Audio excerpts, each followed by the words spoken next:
Hello and welcome to another episode of Luck, Mary Kill. And yes, I'm sideways. And yes, that is Harper.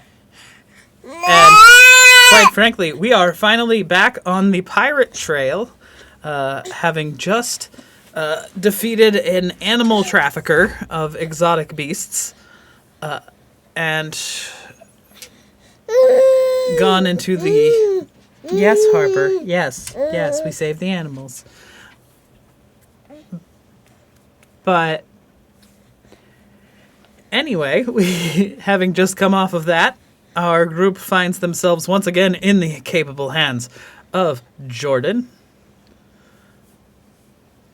And we are setting sail yet again. So you have just defeated and wormed your way out of uh, any sort of repercussions of defeating this exotic pet vendor. And it's still midday. There's sun still high in the sky, and you are in the town square with lots of different store vendors around.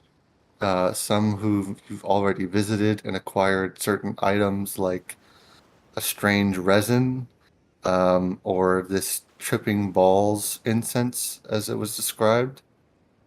Um, you also found a mystery box with a magic thing in it. And I believe your discussed next course of action was involving one of the job postings. Um, I can remind you what those were if you'd like. Or you can throw a dart and say go. Or you can go Personally, figure out or you can go visit sounds the fun. astrologer and figure out what the resin is. That's also an option. Or you can just leave. I think we discussed which ones would be practical depending on time of day. Right, the haunting sounds and mysterious drownings both take place at night. Mhm.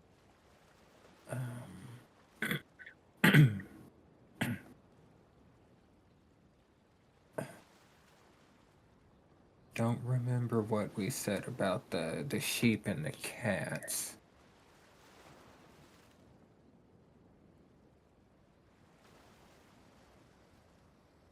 Could possibly be So, related to the haunting sounds. so we still have missing sheep, broken violin, missing cat, odd weather, mysterious drownings, right? Because we did the haunting sounds.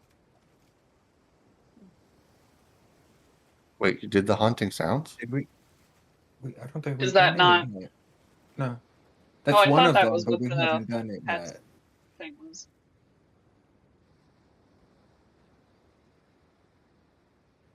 Sorry, I'm trying to find my Yeah. notes. I have my notes of what.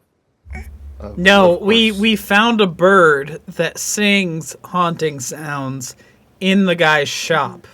We did not necessarily we didn't necessarily solve the exact haunting sounds in question.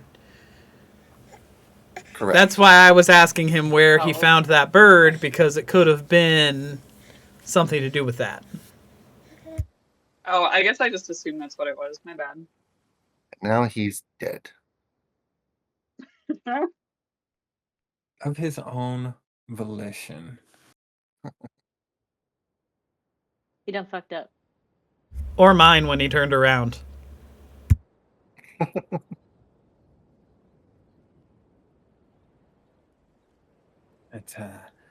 It's so the so it's still early in the afternoon, so we can look into the violin or the missing animals. I think we should go for the sheep, mostly because it sounds fun.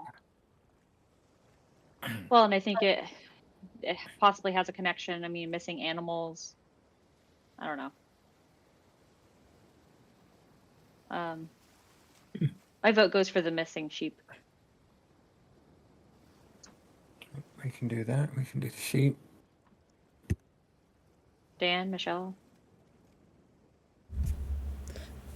I'm good with either. I think the violin could be useful to have, so long as none of us touched it.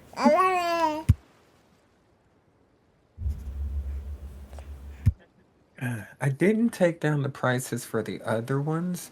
I believe I took down 30 gold for the haunting sounds, 50 for the drownings, and 20 for the violins.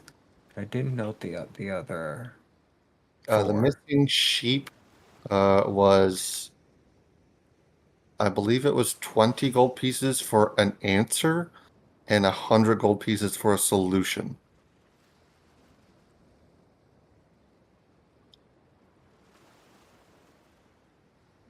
And the cat. The cat was It was 25, right? probably.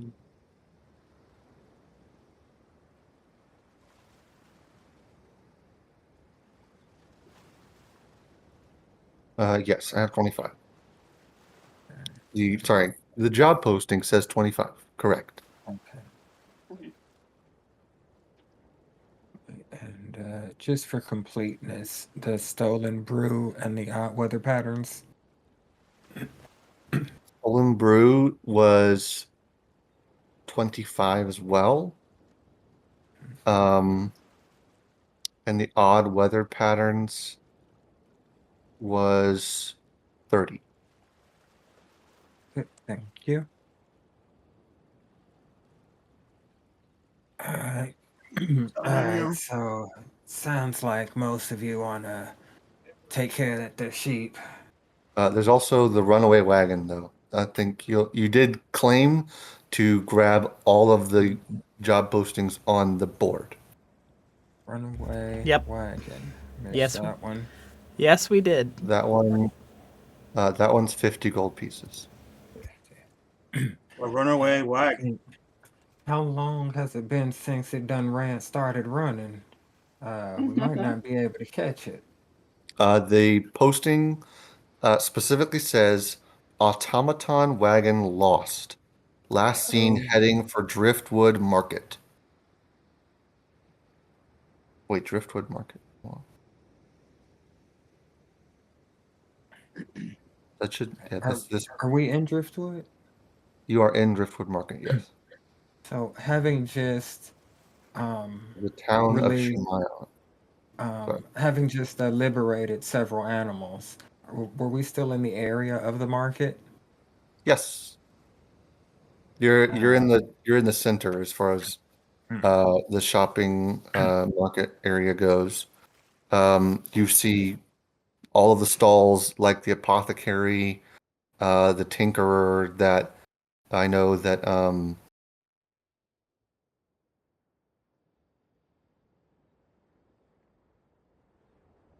I forgot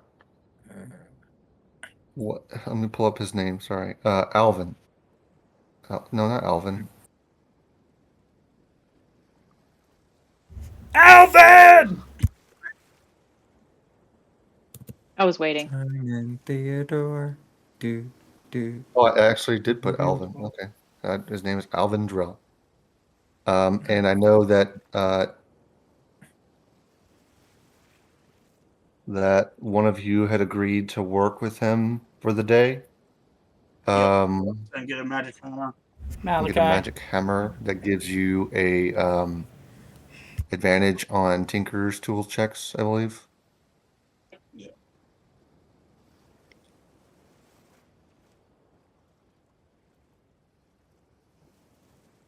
Which I have to go and start working. So you guys can go ahead and take care of the sheep.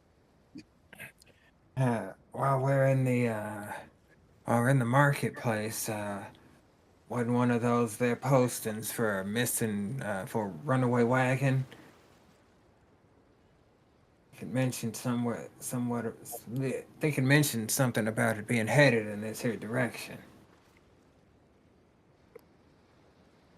Well, it does make sense that we use whatever is most efficient, and proximity does sound ideal. How much money did we get Take off a of look that guy around. again? You got 50 gold off of him. Oh, Yep. You mean how much money did I get off of him? yes. Correct. 50 gold, a whip, and a scimitar. Malachi, that's who agreed to work with him. Sorry, I forgot your character's name for a second. So we can take a look around, see if we see a wagon without a rider, and if not, we can keep heading out for the sheep. You are still in possession of the, I assume, caged cockatrice, Oh, we do have a menagerie of animals, so we should and probably. your blink dog is still there, as well as your void finch. The pelican just up and leaves, as if as if of its own volition, just decides to walk away. Put on it. Well, it did have a message for one of us, and then it gave its message, and now it's gone. Yeah, it did. Yeah, Winky is nestled safely amongst No, my in the turtle right. bosom. Yeah, in the poisonous toad. Yeah. The poisonous toad stayed, or we still have it? I believe Remjob has it. Okay. All right. Oh yeah, So him and we Rim should are like probably chilling. Rimjob's like drop these licking back it to off get at high. the Yeah. It's like I saw this in a book once. You can read? I'm kidding. You were Yeah, There were saying pictures. if you lick that thing more than 3 times in an hour, it won't go so well for you. Wait, I'm sorry, did Vibration. Remjob have it or did Ezra have it? I think I I remembered Ezra arguing with the apothecary about keeping it whenever she asked Oh for yeah, it. that's right. And the apothecary got some of its venom, and then I kept the toad. Right. And then she gave you a potion for it. Yeah. Rim is still trying to lick it though. Yeah. and Jordan, you said Cheers. that it was 50 gold because I have 25 gold in my thing. I have I think I 50 in my said, notes. yeah, I think I said 50. Okay. If I did Yeah, say Ezra, 25, it's now 50. Thanks. Ezra would hold it out for room job and go, now look, listen. No more than 3 times an hour. Yeah, all right. Because no one's gonna carry your big ass around when you pass out. No, man, I'm cool. All right. Don't squeeze it too hard either. No, he's my little man. He's my little toad friend, man. As soon as Ezra Sorry. is saying, no more than 3 times in an hour, Bonnie is over Ezra's back. We're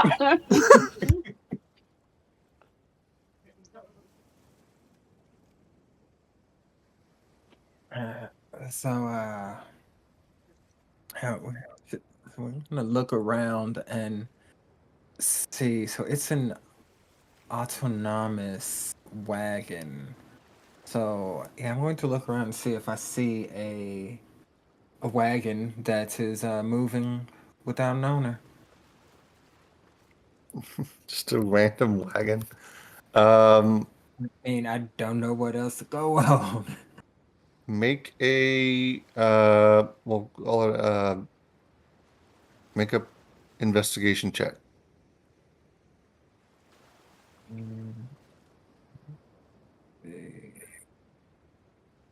D20.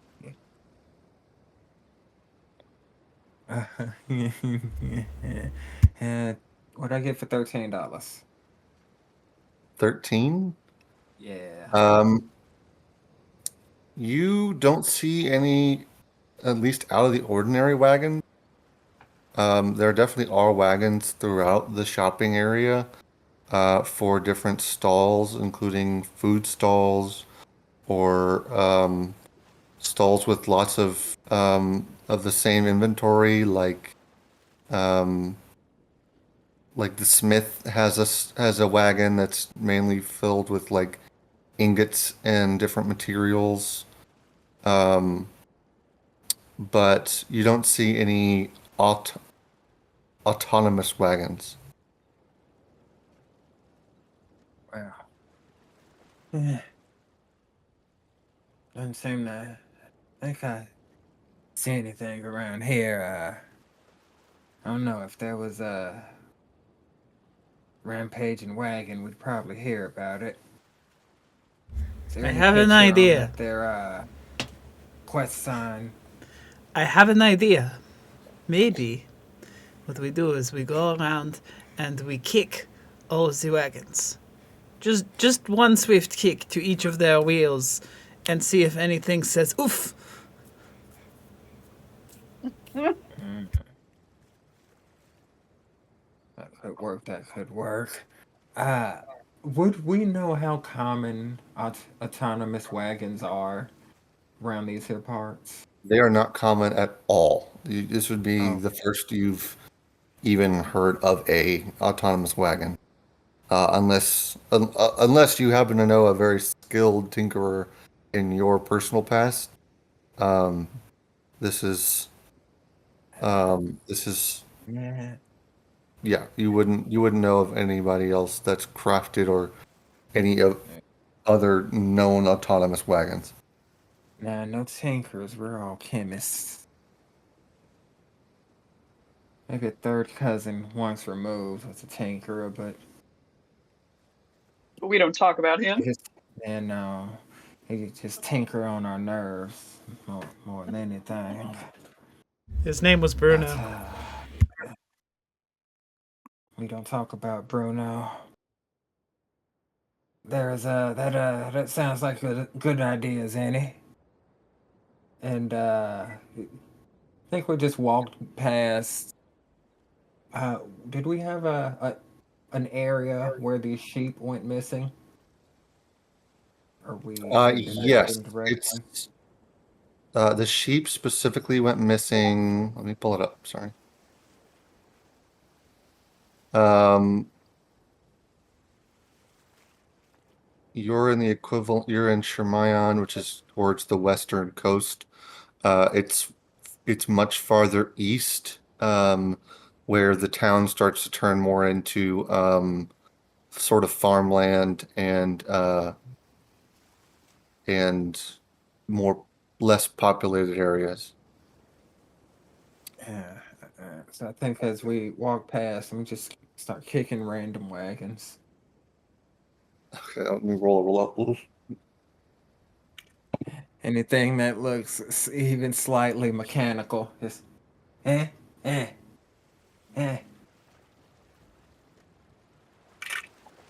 Come on now, Barney. You help kick too. You kick on that side. You kick the wagons on that side of the road. I start going You along kick. all of the different wagons on that side. I'll roll another check because you're both doing it.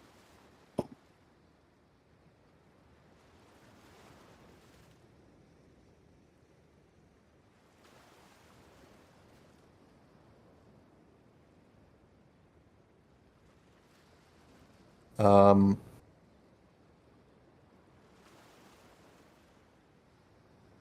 you see a very frail. He's a rock dwarf, and he appears to have like fruits and vegetables with a wagon. And as you walk by and you his wagon, You hear what you know is, but unless what languages do y'all speak? Wait, say that again. You broke up a little bit. You hear what we know is what? You hear what you know as is speech.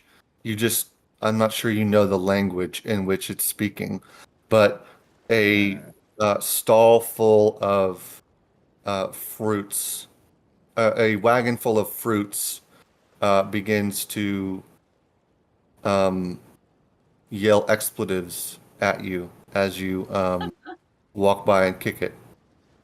I speak Let's see. primordial Aquan dialect. I speak Aquan Uh, and Common. could throw Sylvan in there for me. I have your sheets. I don't know why I didn't just reference it myself. Sorry. Oh, you're good. Easy for us to do that. I mean, you don't have to take on all the work. I'm learning that at work myself. So True. I my therapist got speak onto me about it. Common and Gallic. I speak Common and Galois. You speak garlic. I also speak garlic. It's delicious. Gallic, Gaulois. I'm not even there. I'm working at the tinkerer's shop. Yeah, you. Oh, actually, Will, you do have comprehend languages. If you'd like to use it. Um, However, you don't.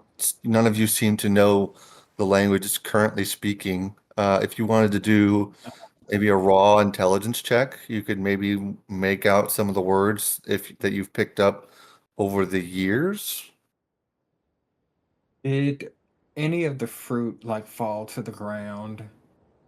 Can I like No, get enough whenever to you kicked it, it did a form of like auto stabilizing to keep the fruit in the wagon.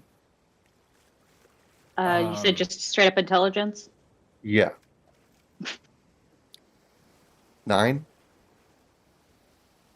You make out very few words. You know one of them is a swear word. Ezra just kind of like he's just walking past. He goes, he's looking for something, looking for something. I'm reaching my bag and pull out a silver and flip it over to him. Nothing fell, nothing fell. Don't get your panties in a twist. You'll be all He right. says, You'll be all "Oh, right. thank you, thank you." He looks like Yeah. he looks like his stock is fresh and full, like he has not been Do purchased from yet today. Do you happen to have any cabbages? Yes, we have a table of cabbages just back here on the left. Um, Very fresh, very no worn cabbages. Take your pick. Mm. I turn and whisper to Ezra, if you can send some of the cabbages rolling, we can maybe try to talk to the cart.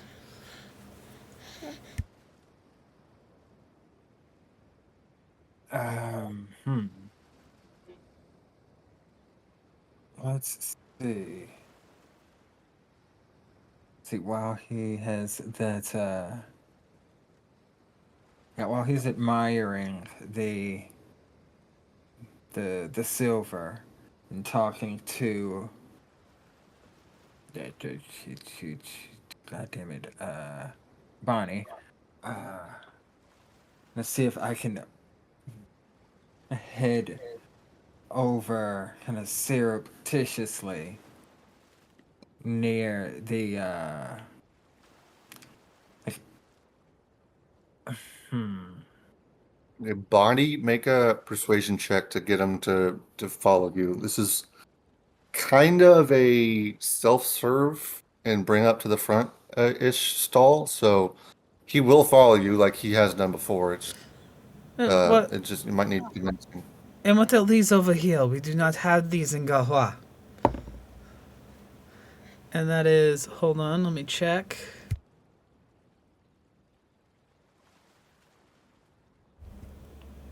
You said persuasion, right? Yes. Dirty 19. All right. He gladly follows you back towards the cabbages on the back left of his shop. You see, he's got a solid gray apron on with some pockets in the side.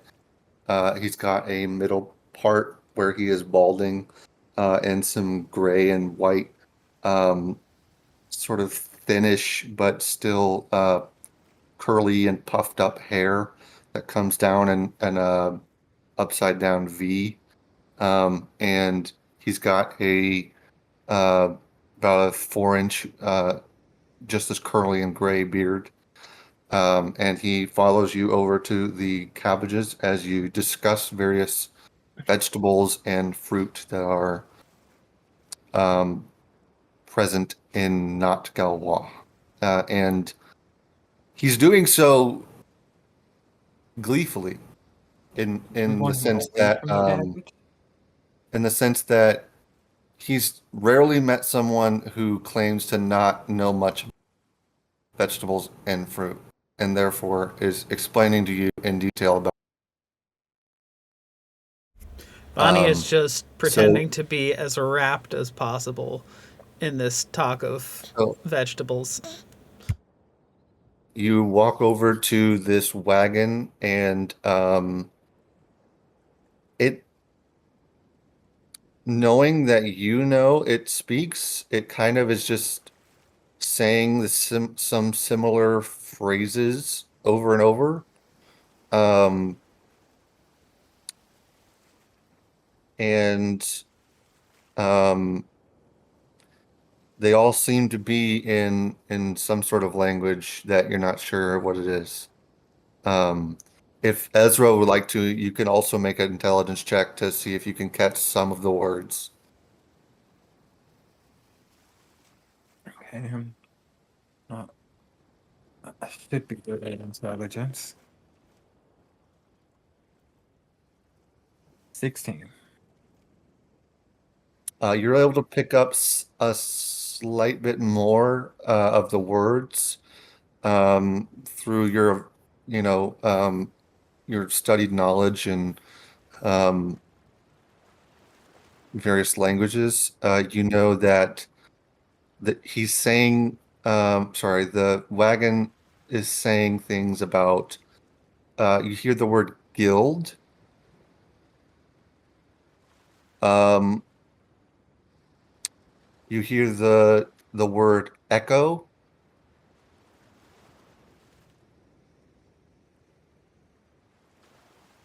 And you hear the word dismantle.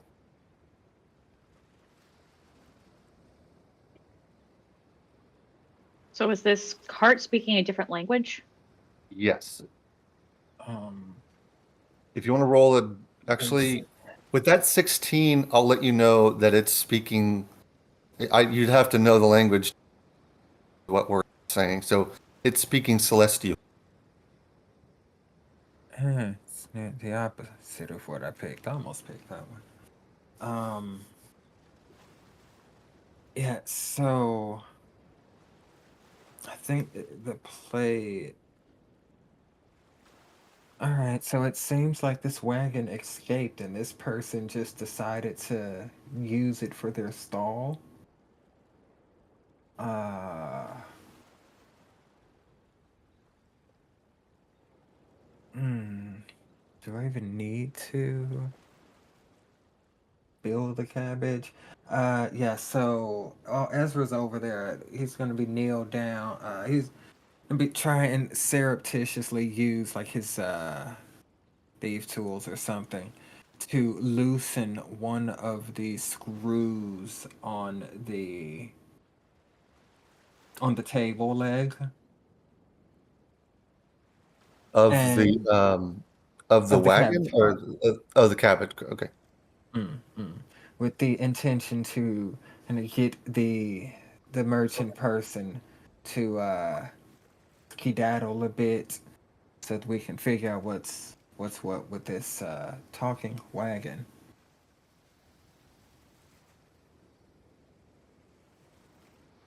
Go, go away. Scoop. So go. Sorry, my cat's trying to eat my dice. Go. I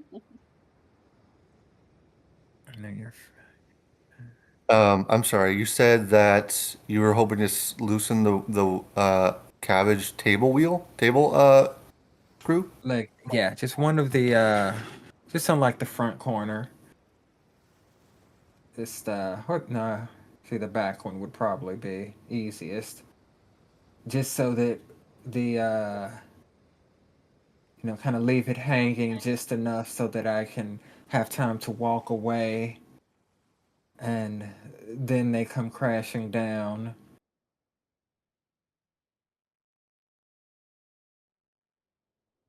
You easily. I mean, you're a skilled artificer, so you easily take out one of the table legs, and as the cabbages, you said the cabbages, right? Yeah, yeah. As the cabbages start to clank down onto the you see this rock dwarf uh, shuffle over with his scraggly wood cane and start to, you know, shuffle as many cabbages into a neat pile so he can start to pick them back up.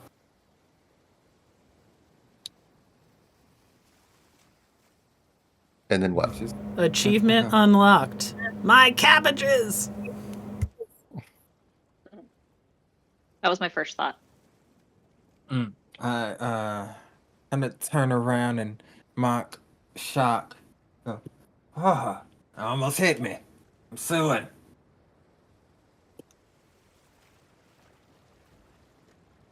Uh,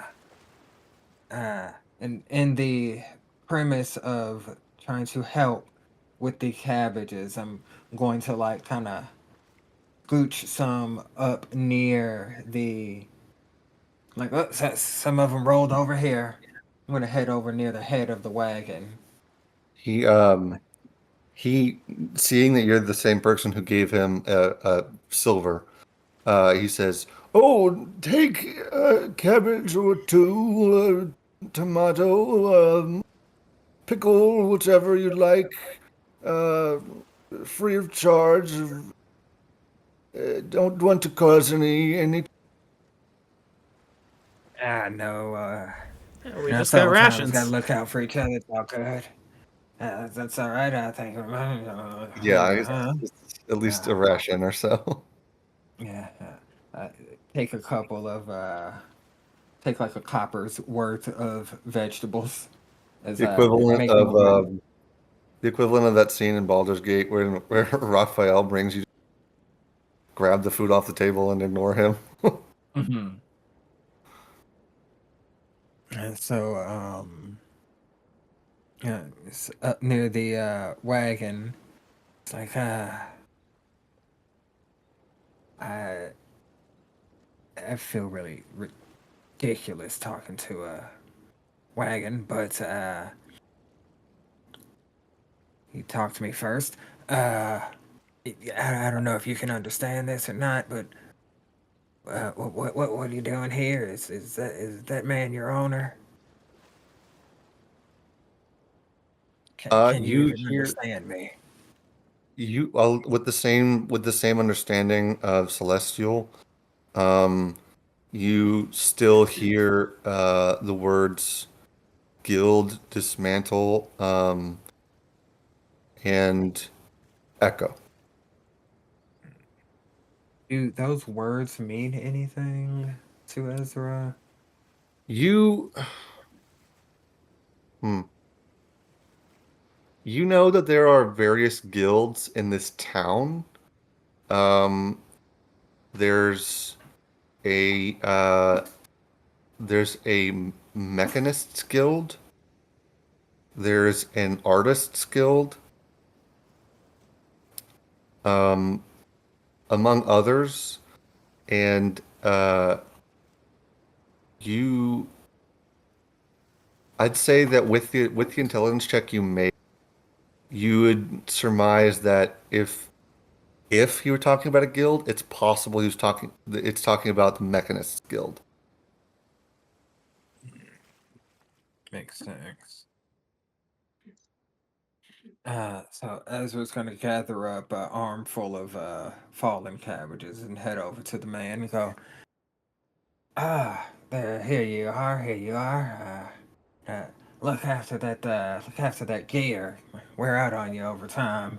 It's a mighty fine wagon you got there. Where'd you pick up a specimen like this? Oh, this one was just down the alley where people typically leave their left for gods or how you say things nobody wants no more. It's just one of Craigslist those curb alert. wagons. Yeah, Craigslist curb alert. Yes. Mm-hmm. I see, I see. And there's Insight check. Insight check. Okay. yeah. 'Cause I'm like, no, no. Did I don't know shit. 16? What'd you roll? Let me see what my modifier is, but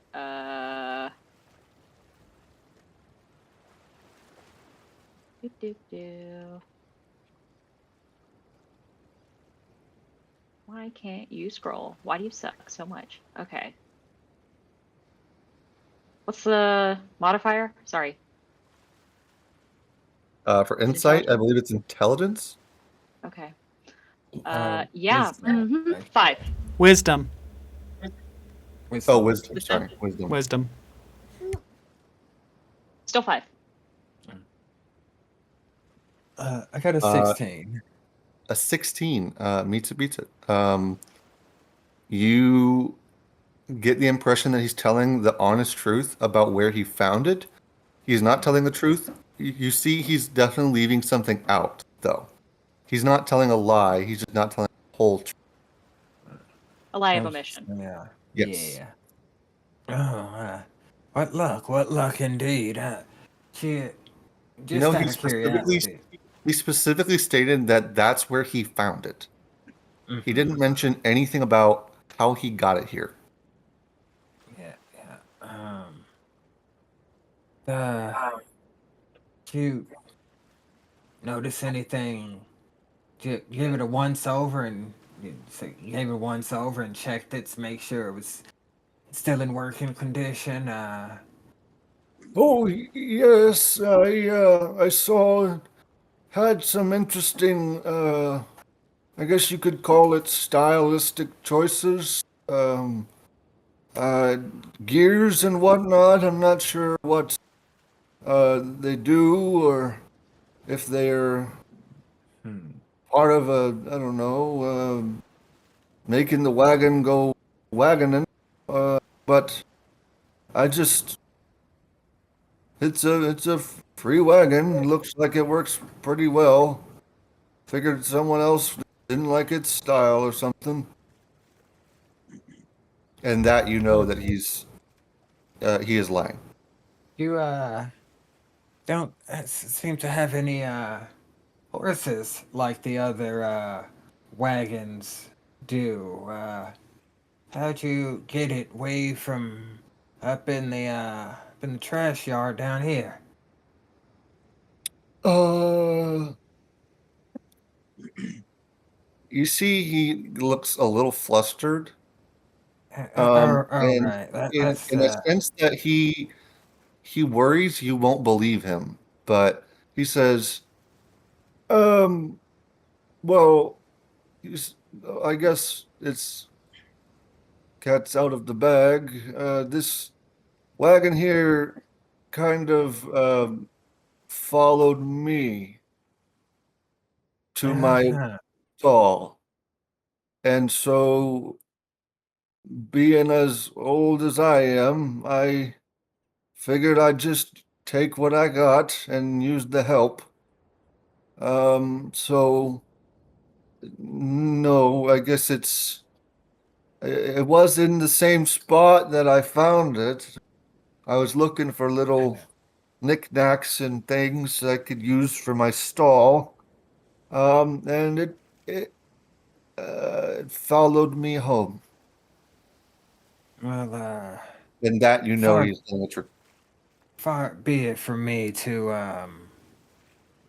take a man's livelihood, but this here wagon wasn't necessarily abandoned. It's actually malfunctioned a bit, and it's following program got a little confused and went on the wrong way. You hear the wagon is repeating the same word over and over and over again. Did you not think it odd that this here wagon following you kept saying killed, echo, dismantle, and a bunch of other gibberish garbleish? Oh, I don't speak whatever it's saying. I just kind Yeah. of, like I said, I took what I could get and didn't throw a fit. Well, we do need to get this here back to its owner. They are looking for it. It's as you can tell, it's a bit of work. Uh, Not something one just simply tosses out. I suppose One does not simply toss out an automaton. No, no. Now, I suppose well, I don't know how this would necessarily work. I'll just take my fruits and vegetables, and I guess you can take the cart as is. Um, and he begins to start clearing off his his we'll say he has carrots on there. I, while I, he's And I, doing that ridiculous.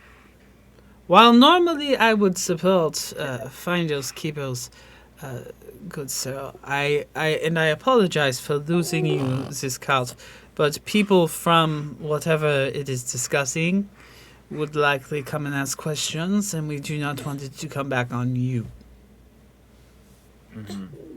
yes, I'm sure you're doing uh, the the good work of the town. Thank you. Now, Ezra like kind of looks to goes stands over near the others, a little bit out of earshot, while he's probably ridiculously slowly unpacking or packing vegetables. Hey, we have a lion's share of options that we can choose from. Let's say we have this cart, this wagon here. Have the old man head up to the gills and let him turn that reward in. Poor fella looks like he might need it more than we do. I was going to suggest the same. He seems to need a cot pretty badly. Roll a perception check for me.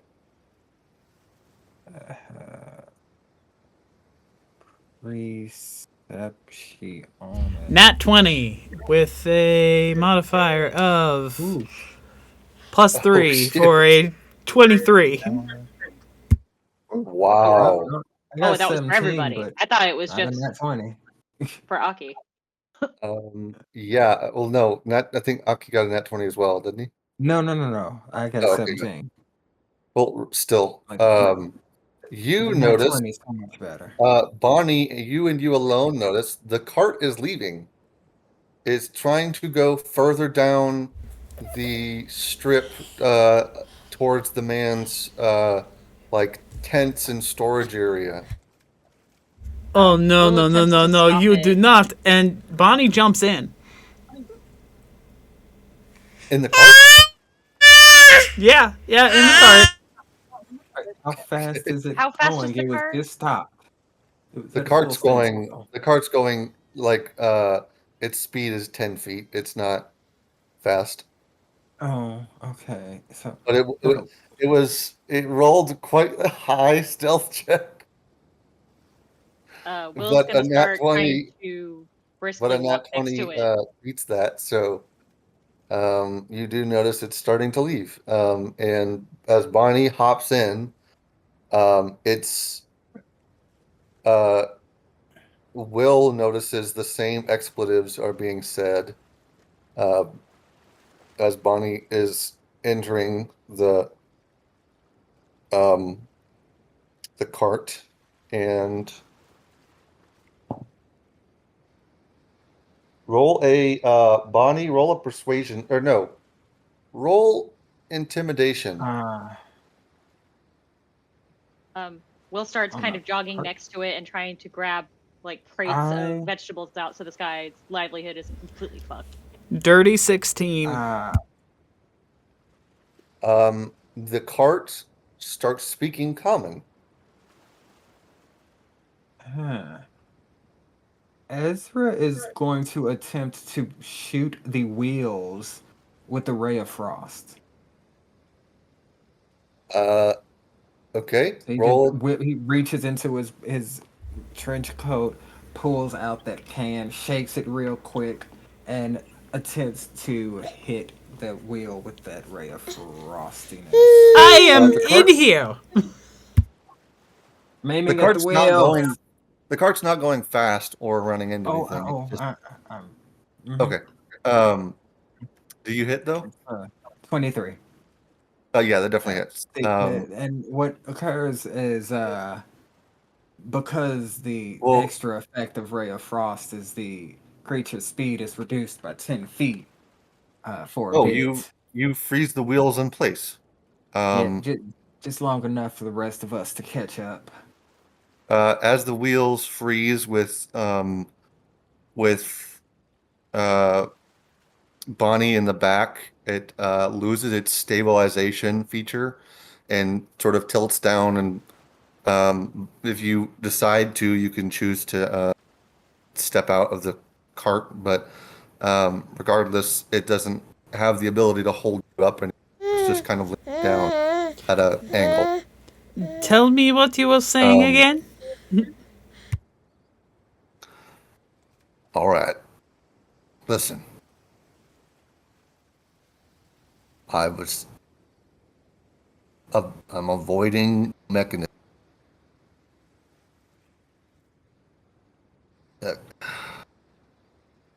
You're cutting out a bunch. We didn't hear any of that.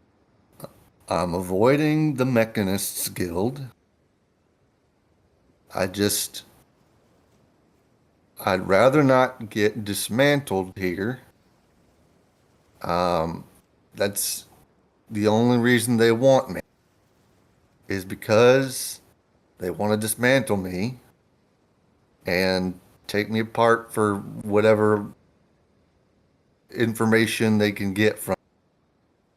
Did they not create you? No. Well, sorry, the wagon. Yes, they created the wagon. I'm not the wagon. You're not the wagon? Wait, Then what? who the hell are you? I'm Grimlick's the wagon. you'd call me a you'd call me a sprite. Um, That's I right. As in a ball of magical energy with a spirit. yes, I'm not exactly welcome where I'm supposed to be currently, and I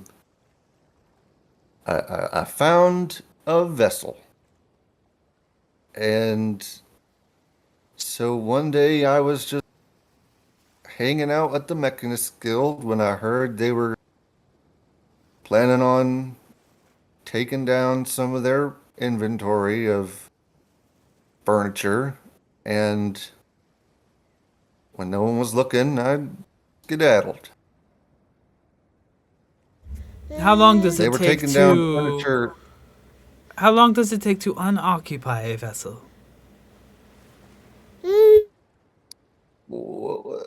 There's a process involving moonlight or uh, sort of an incantation, whatnot. It could. I just. I don't necessarily have anywhere to go, and so this is my occupying space for now. Do you not have a form of your own? I I did. It's Listen, it's midday, right? Look up at the stars, would you? Um, Can make a perception check for me. Placing one If you hand on the cart. intend to listen to him. Sorry. Place one hand on the cart to make sure it doesn't start moving again, and then I look up. And then make a perception check.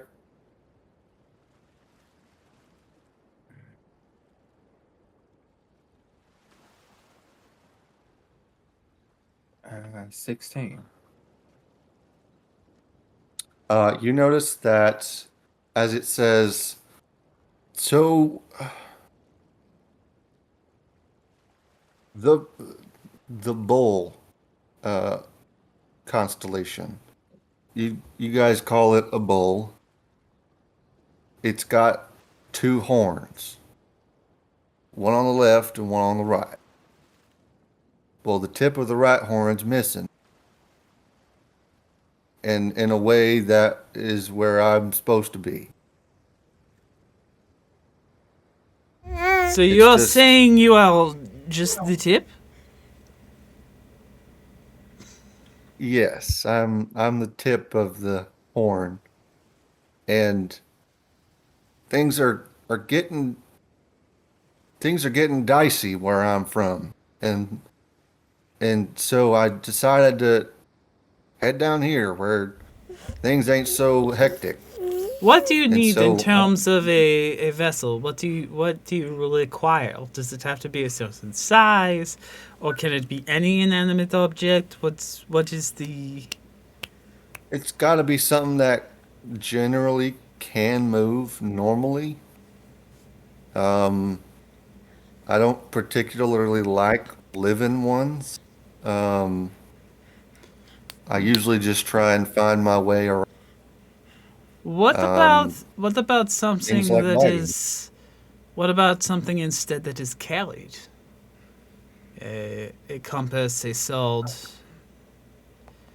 something that would move around, but not necessarily of its own volition.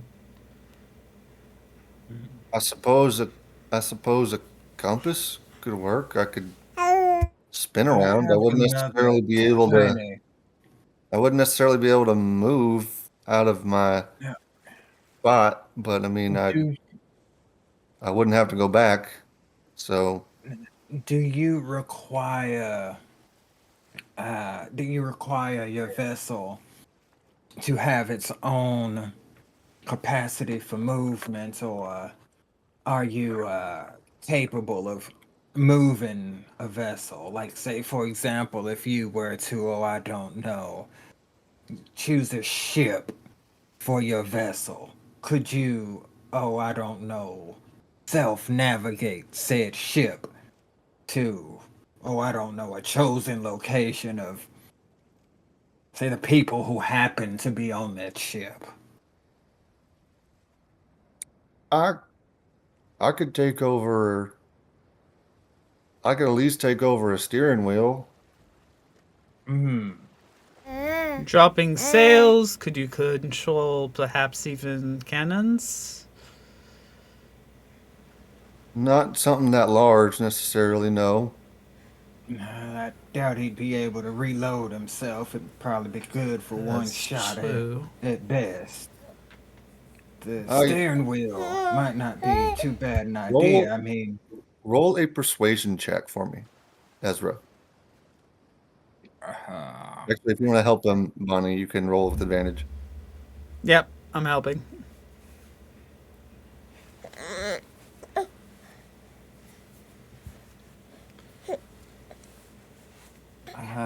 Just a 14. I can Yeah, I skill. can guide you. I can I have a light that can tell you where to go. I Uh, know the stars like I am one of them. that does make sense. And I could And always get you where you're going if you just tell me where to go. Do you know I your think position on the globe? Is what you're I think saying. in this case a compass would be more useful, both for us and for you, because you could see the world and actually go where we go. That Anywhere, could as work. long as you were carried. He could Uh, almost act like a global If positioning sprite. if you will in fact say take on around, you could see lands. If you were a ship or a steering wheel, the helm of the ship, it is stationary. You will only ever see the water. You will not experience uh, anything else. I'm y- honestly, I'd be fine with either. I've always wanted to see what's down here. I Well, just took the opportunity that was. if you want to see the land, the culture, you have to be something that can go with us. If you want to see the water and sit on never-ending ocean, then sure, you could be a boat's helm. But that is all you would experience is salt water and sweaty pirates. You did say that you could move. I know it takes a ritual or an incantation to transfer between objects. I could tell Why you what I not? need. Why not do the best of both worlds? I'm happy to tell you what I need. All I'd need is a polished metal or a mirror of some kind, and I'd need to be under light with an incantation chanted while it's held over me. And do you know the incantation? I do.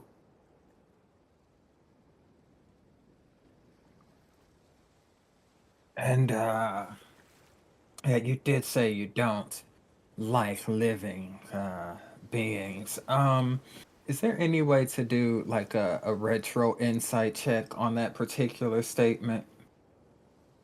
Because I don't want to dumbala Allah myself and You don't, an insight check get on which body statement? snatched. When it had said earlier that it doesn't typically like taking living hosts, just to make sure we aren't being bamboozled, and we hold this mirror up and it bounces itself into one of us.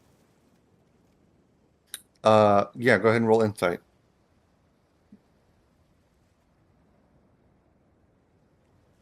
That's a 19 on the die plus 2, 21. And while Ezra is looking on, I will say, so why do you not prefer living hosts? Are you sharing the body? Are you taking over? Why do you despise it so? Oh, it's a fight. I don't like kicking someone out of their place, you know. Um, I'm where I come from, I'm used to staying exactly where I'm supposed to be. I'm always there. I rarely move. And so whenever it comes to someone who's already where they're supposed to be, I don't like kicking them out, you know? Makes sense. Hmm. But yes, you get that he was telling the truth whenever he mentioned um, not preferring living beings. Yep, yep. And we're just not. Are there any? Is there any vendor around on the street that would be like selling compasses that are sitting out? Yeah, you see there's some novelties like that are typically used. This is a coastal town, so there's definitely a shop vendor with with navigation tools, cartography tools, some blank maps of things like that. Okay, so Bonnie is going to smack the ice with her sword on one of the wheels to loosen it up and say, okay, pretend I am pushing you. We are going to go to that store over there. We will look for whichever compass you prefer. Because I do not want you to be trapped in something that you hate. Okay, let's do it. Pretend I am pushing you and you can pick one out. And we will get it and we will do this ceremony. Just do not roll without anyone touching you because then the guild will know and then everything will be fucked. Okay. It's gonna roll a stealth check. I will help fate push I was gonna it. say it's got double help, so like if it can have advantage, it can have advantage. It did have advantage. It rolled a 19. Um, But for so us, it as a card, I feel like it has a +4 to stealth. uh very discreetly it rolls over to the navigational tools vendor where you see we'll say you'll see a Mothram at the stall, and he's um, alight with excitement to see a person attending to his stall, and he says, "Oh, well, you'll have. We've got tons of cartography tools. I've got some compasses out, handmade, proven accuracy. You can test them out yourself right now if you'd like. Um, what can I get you?" And I as you would see like this, to see as many compasses as you have and as many varieties as you have. oh, right away, and he pulls out a box with some like clearly specialty compasses that have a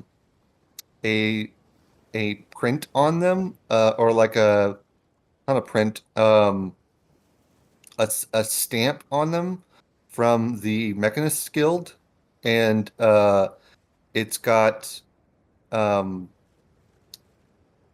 what's the word? I have one currently. Let me look it up. Sorry. Should we maybe avoid the ones with the mechanist skills stamp on them? We don't want to traumatize. We don't want to pick a choice that would be uncomfortable to bear if we get And I Well, now yes, I've got some custom made ones. No Mechanist Guilds involved. I have a vendor down in Phoenica who hand makes them and adds his own tinkerings to them. If you'd like, I can get you one of these. Phoenica. And We are hearing a lot about Phoenica today. as you he pulls out a box with a what's the word? I'm so sorry. I'm just trying to get what the part is called. It's got different scales and dials on it, and of course the orienting arrow and the needle. But it also has a sort of makeshift sundial, and Wanna buy it's a sundial? yes. Um, and it's got like Times New Roman style text around it. Um, and the cart as the wagon as oh, sorry, by the way, the wagon's name is Echo. That's why he was saying Echo. Um, Uh-huh. and as Echo, I guess, senses this compass around, it starts to use its handle, lightly tap table 3 times, um, and best to point at the.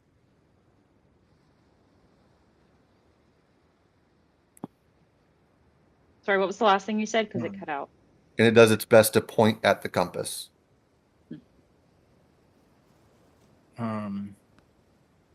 Ezra kind of like at like in time with the knocks. Like Ezra does like a fourth, fifth knock and goes, yeah, good, good, good wood, good wood. Like I think that that compass there looks pretty, looks nice. It looks as though it will do.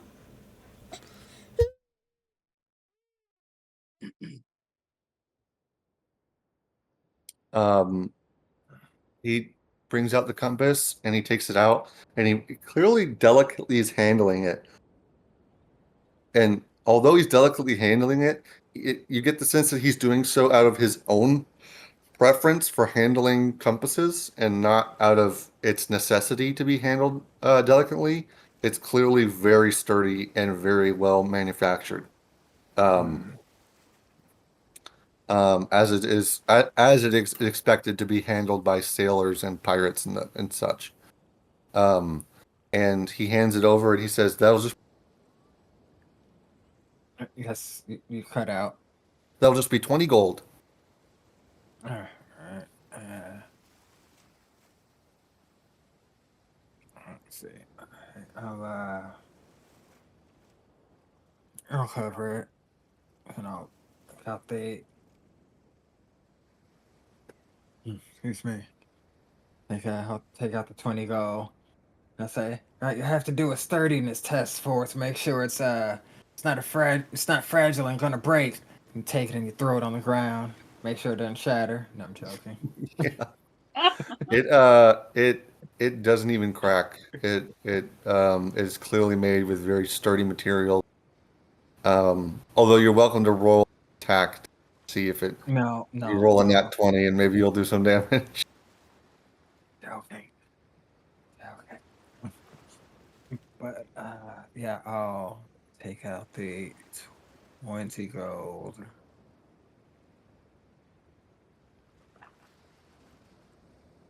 Alright, and we now have a ridiculously fancy compass. Quite. Now we need a We'll mirror. we'll cut over to Oh yeah. Malachi Yeah. at the Tinkerer's shop with Alvin Drell. So, you tinker much? You just happening to stop by, typical tinker in ya, or what? Well, I'm more formally trained for a ship, but yeah, I can do normal everyday work as well. Well, I'm not one to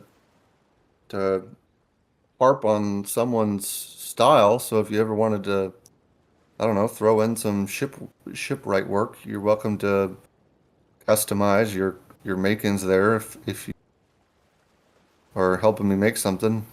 Um,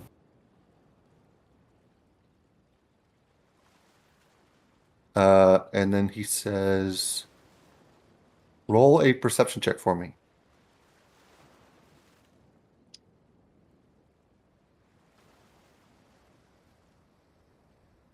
Percent, that would be a 15.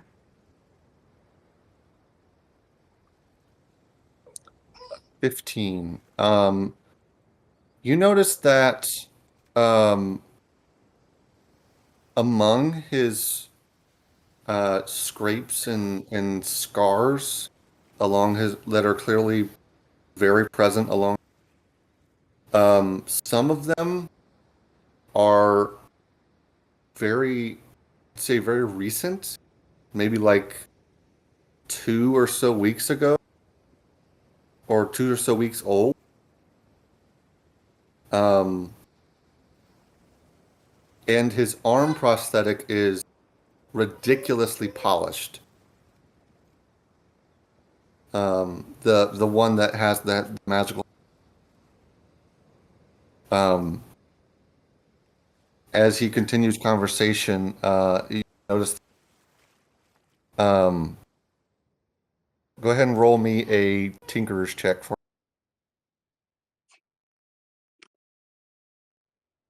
What is the main stat?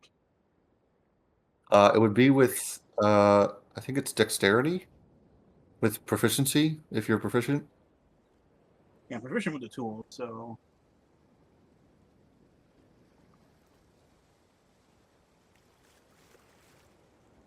I'll be a 16 then. You he commends you on your work throughout the day as these other events are happening. You produce very skillfully designed materials like the various fittings and nails. You help um, put in specific requests like the occasional hilt to a handle of a sword or the um, what's the word? Scabbard?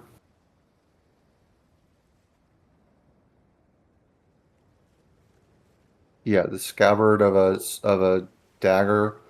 Um, and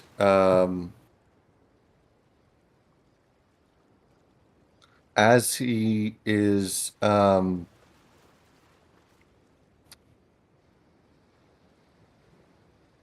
second, I'm sorry.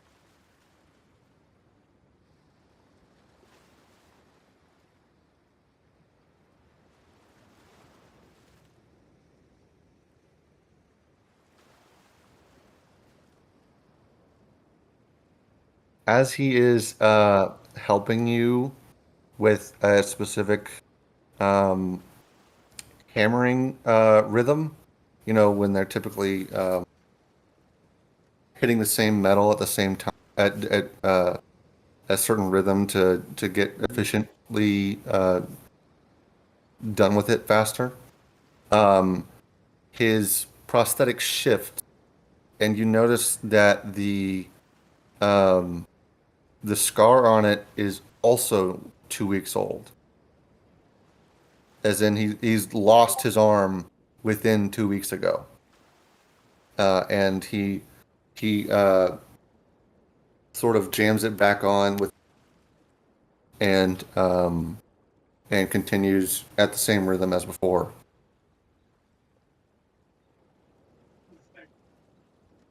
All right, I'm gonna eventually ask him. So is the album a good story?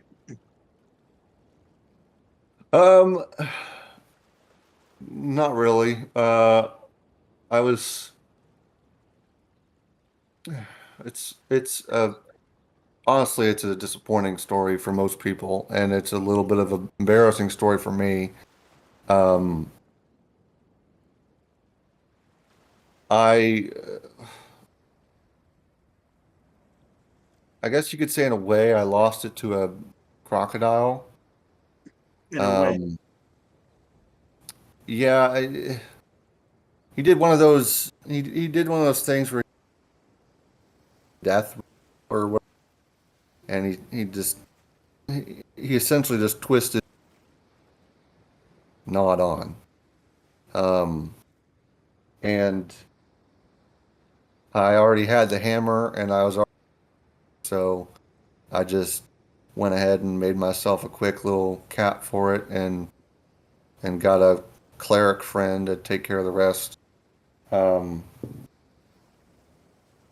go ahead and roll insight for me.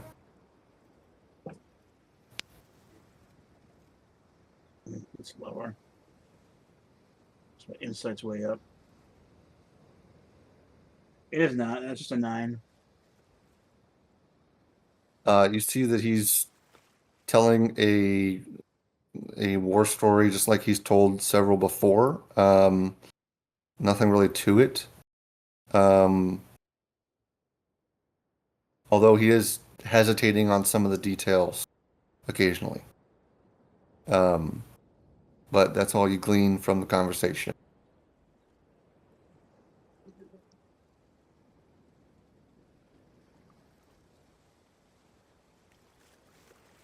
Interesting. Um, is Rimjob doing anything does that he specifically wants to do during all of this? I mean, he's just with the other guys with the cart. Okay. I wasn't sure if he was off taking care of the missing cat or something by himself or not. No, I mean, no. Okay, cool. Then we'll go back over to the missing cart. And as uh, the transaction is had between the Mothram vendor and Ezra, you give him 20 gold, and the cart sort of uh, what's the word? It it spins its wheels kind of like a bull whenever it's trying to gain traction and get going. Like it's like it's excited to get going wherever. Is Will with them as well? Yeah, she was unloading the cart. Okay, cool. Um,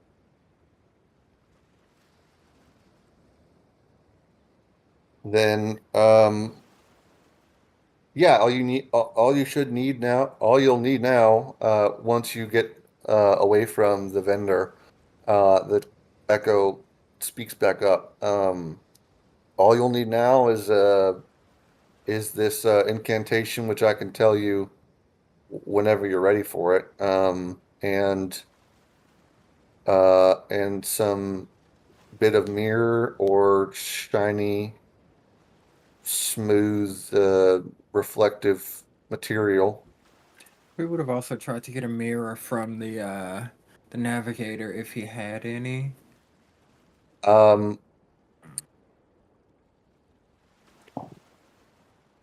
he he looks at you and without missing a beat, he pulls out what's clearly a personal mirror that he keeps in his pocket, and he hands it over to you and says, free of charge. Thanks for. I rarely have someone buy such a specialty item from me, and I am just really glad that you're willing to do business with me. Thank you very much. Oh, well, that's pretty handy. I don't mind if I do. Thank you very much. Saves us a trip back to the oddity shop. By the way, Malachi still has that mystery box, just in case you ever want to open it. Not that you have to, but I'm just. Yep. Uh, and so all we need now is for Echo illustrates this. All we need now is to wait for Moonlight to show up, and uh, we need to speak the incantation over me, and I'll be able to transfer over to that there compass. Well, we have a hell of a lot of stuff to do tonight. That's what I was going to suggest is perhaps we take the cart with us to do whatever it is we need to do. We do have a lot of animals with us, and we could spare them the trip. And how heavy are we in terms of you doing the work to take us places once we are out of eye line of anyone? Um, y'all aren't too heavy. I mean, as long as you're not breaking the wood, you should be fine. Oh, so you don't feel it or anything? You're not exerting yourself? Not necessarily, no. I mean, I feel the restrictive nature of stopping me from moving. I don't necessarily feel it whenever someone gets on or puts something on me. That is actually a relief in a way. So we get out of city limits and head toward and continue our journey over towards that sheep we were looking for. Right, Michelle, you're not muted. Oh, Sorry about that. Um,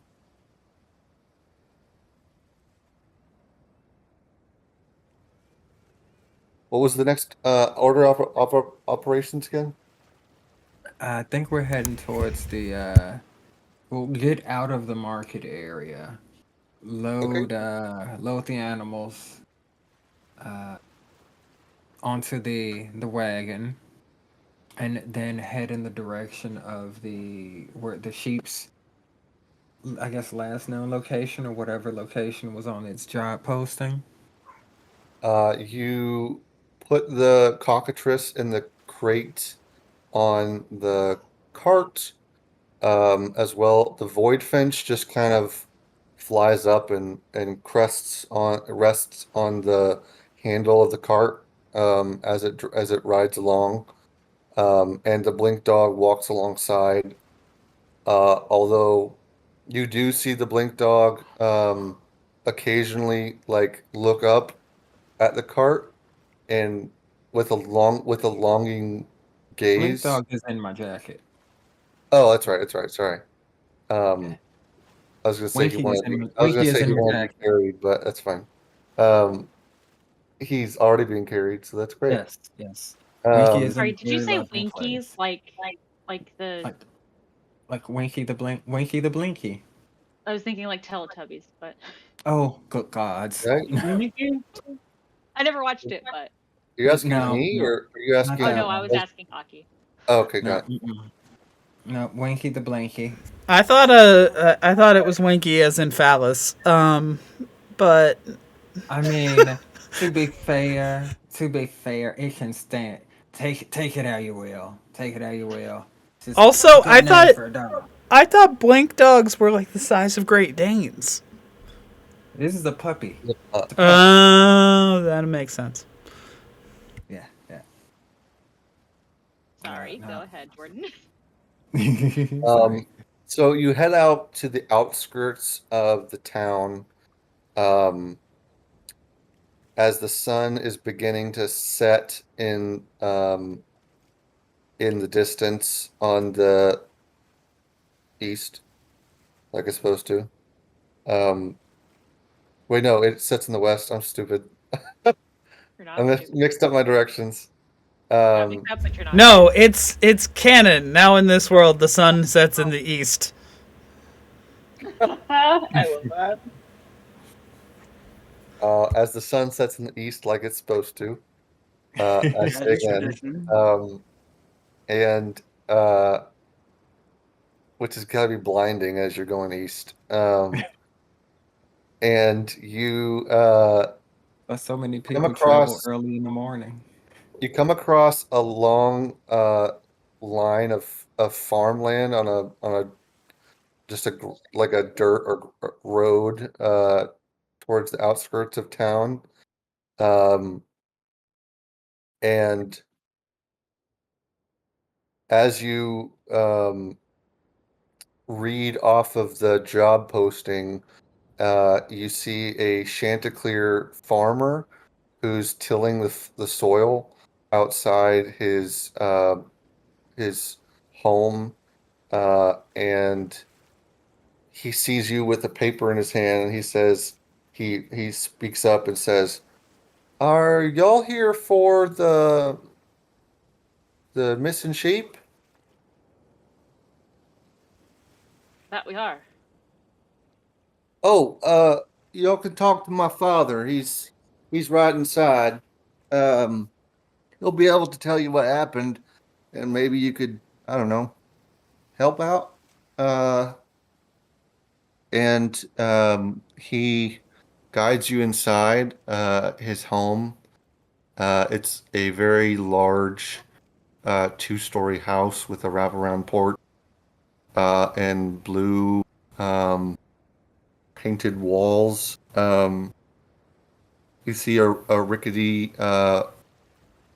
faded white front door that creaks open as he and gets in and lets you guides you into the house. Um, and as you go in, you see a older Chanticleer farmer. He's got um, let me double check. I don't want to get the race wrong.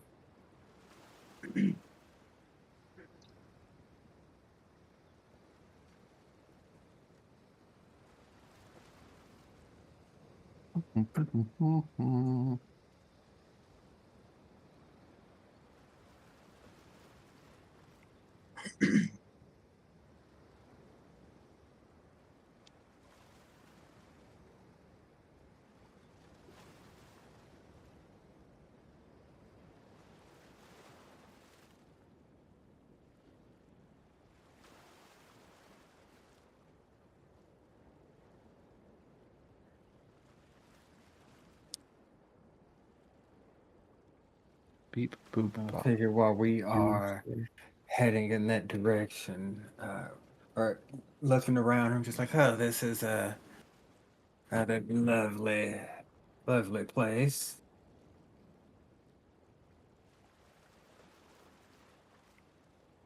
Well, why, thank you.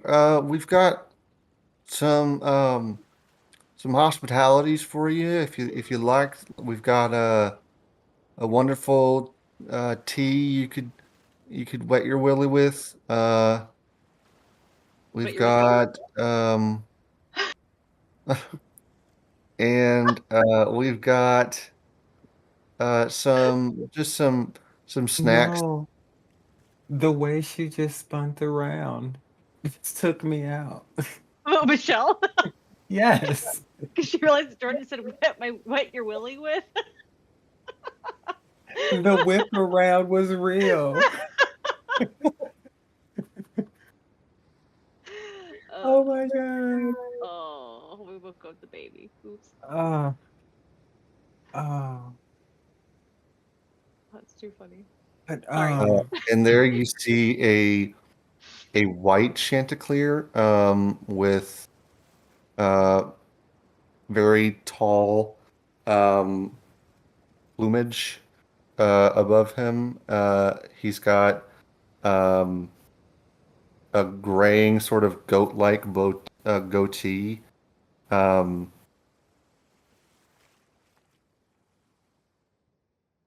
and he regards you and says, "Uh, yeah, we missing sheep and whatnot. How y'all doing? Um, howdy. we've got a missing sheep situation on our hands. One of our stock, just the other, what was it? It was about two, 2 weeks ago or so. We got a sheep from our stock that went missing out the blue. Um, it was I wouldn't necessarily put in a big deal about it if it was one of our sort of personal sheep. It's not necessarily for trading or selling. We it's one we always keep on hand. We keep their wool for our own personal use, and it's a real shame that she's gone missing. Um, we're offering the the town committee is helping us with this here reward goal if you got an answer as to what happened, and we're offering if you got a solution. And I mean, I'll be I'll be happy as a I don't know. I'll just be happy if you're able to get me that sheep back. But I understand if it's gone, it's yeah. Um, Do you milk this sheep to make cheese? no, not this one in particular. This one's mainly just for shearing. Were there any? Did you happen to have it? Was this one of the sheep that was tagged? So we can, so we would be able to tell it apart from other sheep. Yeah, it would have a clip on its ear where it's supposed to be tagged like all sheep we got do. Ours usually have the what's it called? Our farm name on it. It's called Clear Quarry. Um, it's so it's got a CQ on it. Um, we put that on the sheep's ear. We clip it and we put it out there with the herd. So all we know is that it was surprisingly just gone. I mean,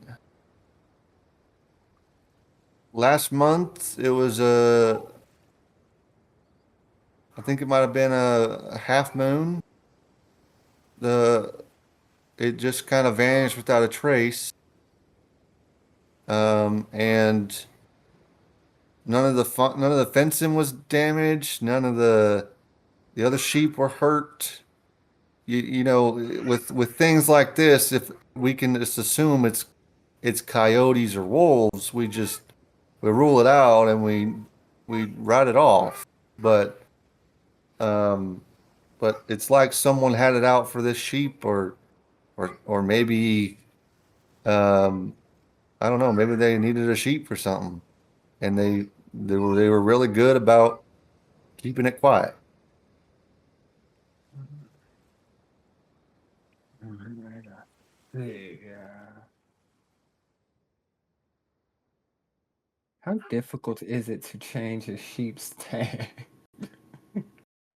A sheep's like well, In the it's singed 16, into the ear. so it's not a tag, it's a brand in the ear. Oh, Yeah. it's a brand. But it's only I don't one know why. sheep that has it. No, I was thinking of some like little clippy clip. Because clips So are all of what the sheep have animals are brand. tagged with now.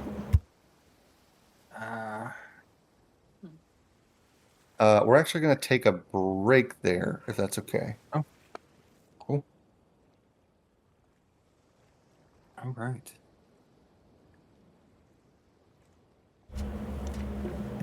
See you in a Yep.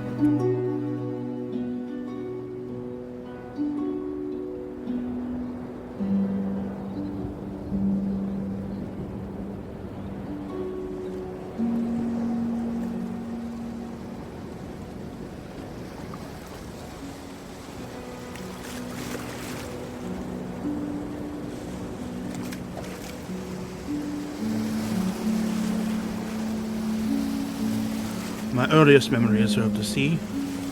The sea's beauty is in its height of symbolic dichotomy.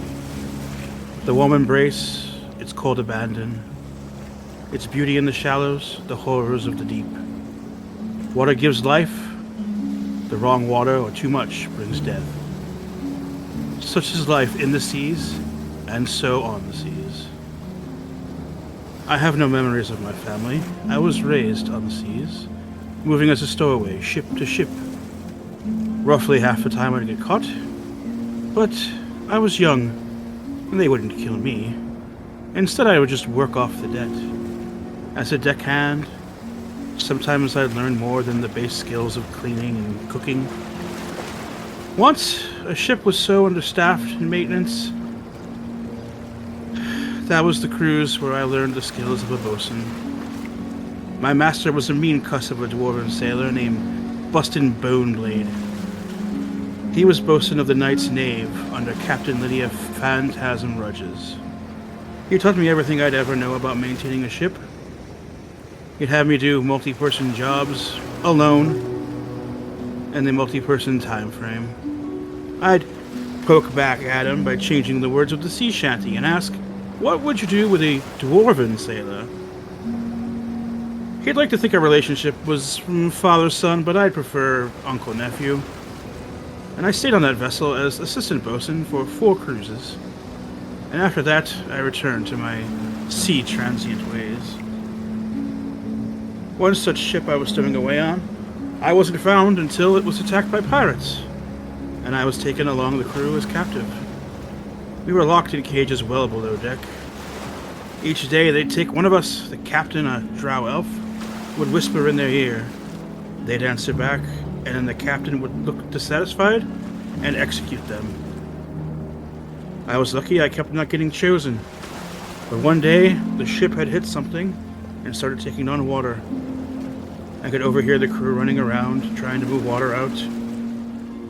But that night, I broke out of my cage, jumped overboard, and I patched the hole, snuck back in, none the wiser, and I went back to sleep. The next day, the captain showed up as he always did, but this time he spoke aloud. Last night, somebody patched a hole in this vessel, and I know it was not one of my men.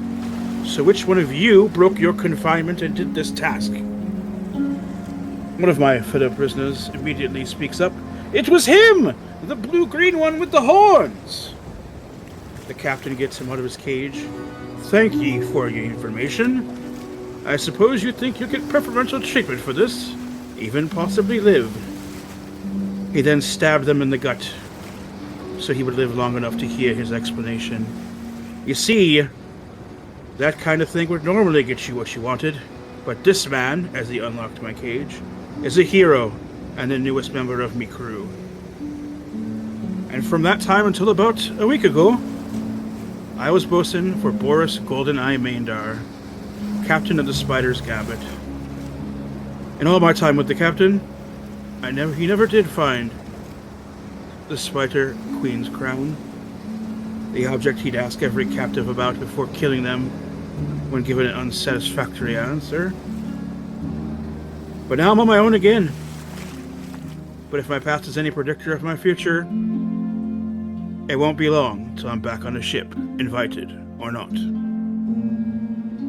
Ezra de Lelouchen III, better known as Dr. E to his friends, carried the weight of a long and respected lineage of physicians. He dedicated his life to mastering the traditional methods of healing, a craft passed down through generations. He was a respected physician, known for his skill and dedication. However, his world began to shift as his son, a brilliant and innovative mind, embraced new technologies and magical implementations in medicine. Ezra watched as his son rapidly surpassed him, developing techniques that rendered his own methods seemingly obsolete. A rift grew between them, with Ezra feeling increasingly antiquated, and his son dismissive of the traditional knowledge he held so dear. Determined to prove his worth and bridge the gap with his son, Ezra sought a position where his skills were still valued. Desperate to demonstrate the continued relevance of his expertise, he accepted a post on a merchant ship. However, the ship turned out to be a pirate vessel, and Ezra found himself patching up the wounds of hardened buccaneers about their brutal skirmishes. Initially horrified, Ezra adapted. He saw the injuries as a grim yet fascinating challenge. He poured himself into his work, rediscovering his passion and pushing his skills to new limits. He learned to improvise with limited resources, to treat wounds inflicted by cutlasses and magical blasts, and to navigate the chaos of a pirate's life. He began to experiment, blending his traditional knowledge with the rough and ready techniques of a ship's surgeon. While he never condoned their actions, he found a strange respect for the pirates' resilience. He became a vital part of their crew, a reluctant healer in a world of violence. He continues to strive to improve his craft, even in the most unlikely of circumstances. He hopes one day to return to his land and use his renewed skills to bridge the gap with his son, demonstrating that even in a world of innovation, the old ways still hold value.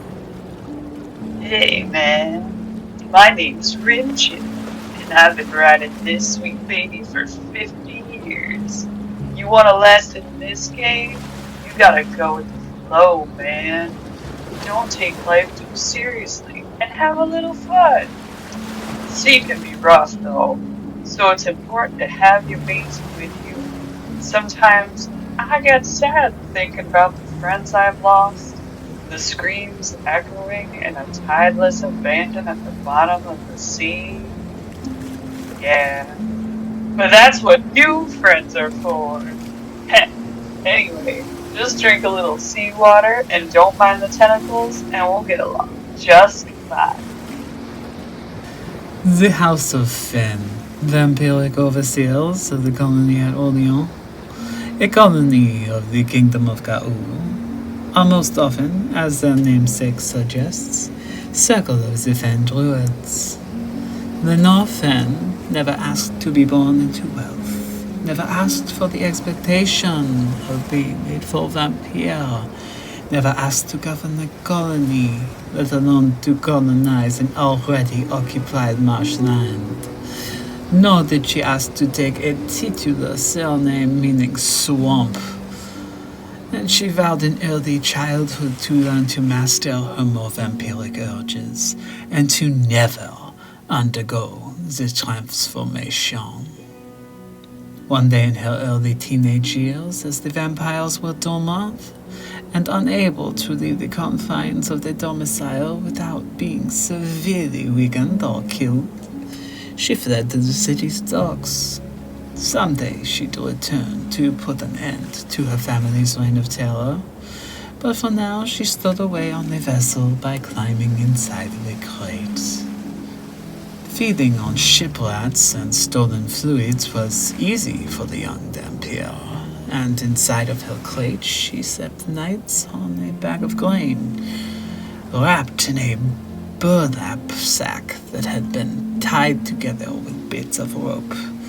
That was until one morning there was a commotion about pirates were attacking. She watched through the slats as one of the ship's crew took down 1, 2, 3, 4, 5 different pirates, a rapier in each hand. As word reached below deck that the vessel was safe, she overheard the crewmen she'd seen be told that they'd be approaching the monastery, where he was to depart very soon.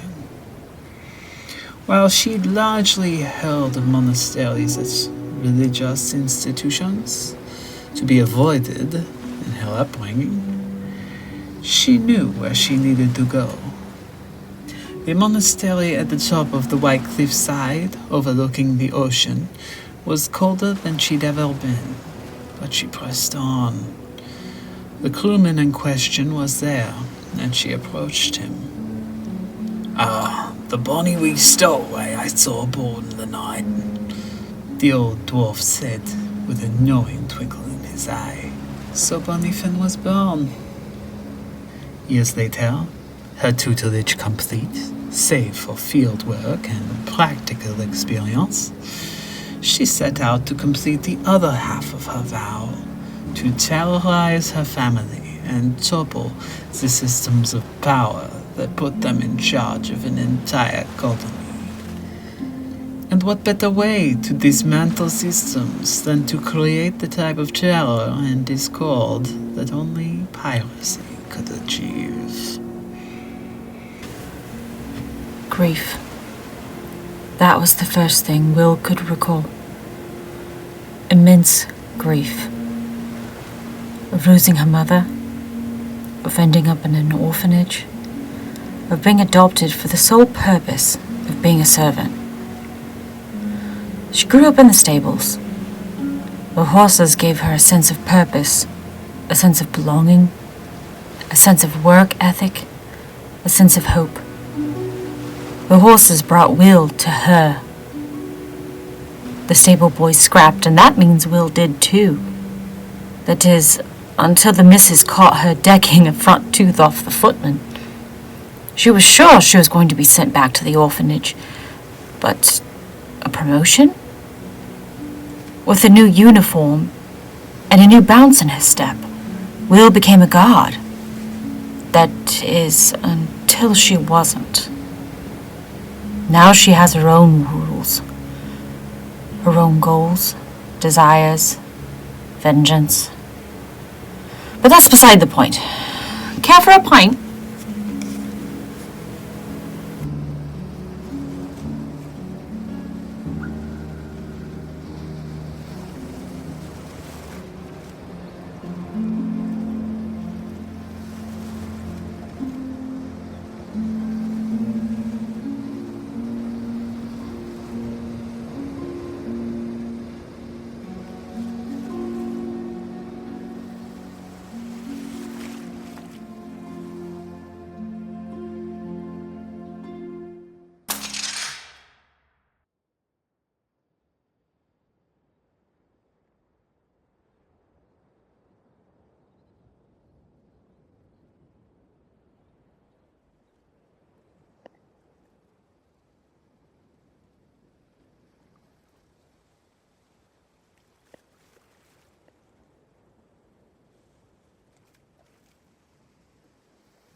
Not how we say we're ready and then we don't say anything.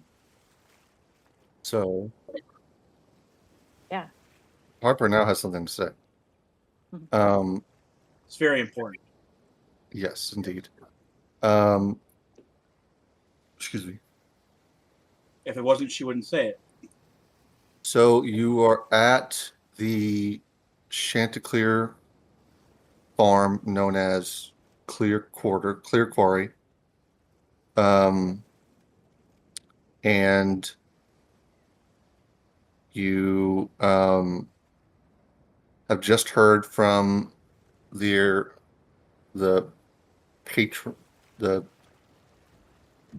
father who put it in the ad about the missing sheep and how it is a shearing sheep that they weren't intending to like sell off or anything, which is why they have the concern about it missing, because they're going to happen almost little to no evidence of how, so that someone's able to. We're not hearing most of what you say. Darn. I'll try disconnecting, reconnecting.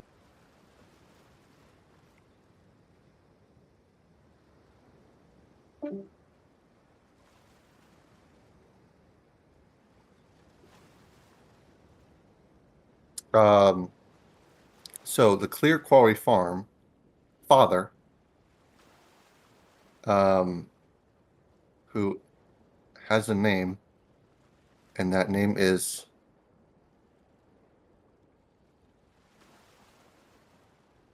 Mac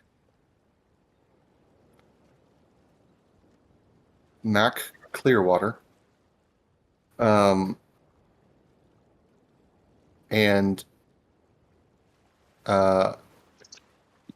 he is illustrating all of the essential knowledge he has about what went wrong and how his sheep went missing.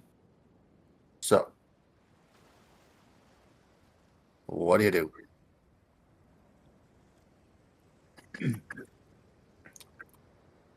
Alright, let's see. Personal sheep went missing 2 weeks ago. And, see, this has been put up on the market board.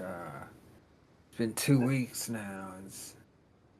No one Yes, it's reported been 2 weeks seeing since the any. mission.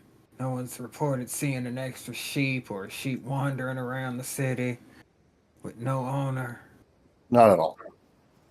And not only that, but he mentioned that it, of course it's not likely that there's the sheep still out there somewhere.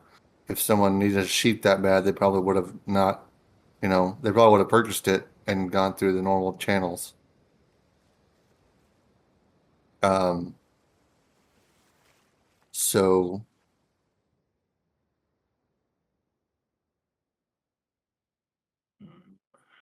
you're welcome to look around, investigate. If I don't know if any of you have speak with animals, but you can try talking to the other sheep. Or you can ask the father, the Mac, more questions. You can ask the son questions. You decide. He Similar said to that Burger King, you can have it your way. he said the sheep went missing.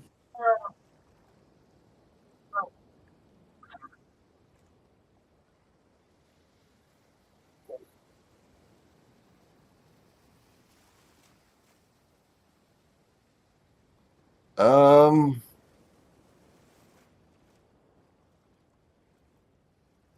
there's a plot out east that's generally avoided, but I wouldn't say it's avoided because those people are really clear about keeping off their land. I mean, it's not necessarily haunted, as if that's what you're looking for. Um,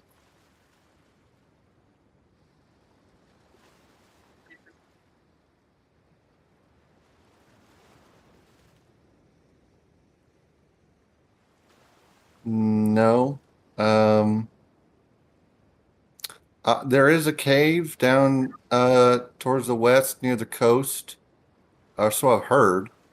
Um, but it's the tide changes and it's still accessible, so that's all I know. Um,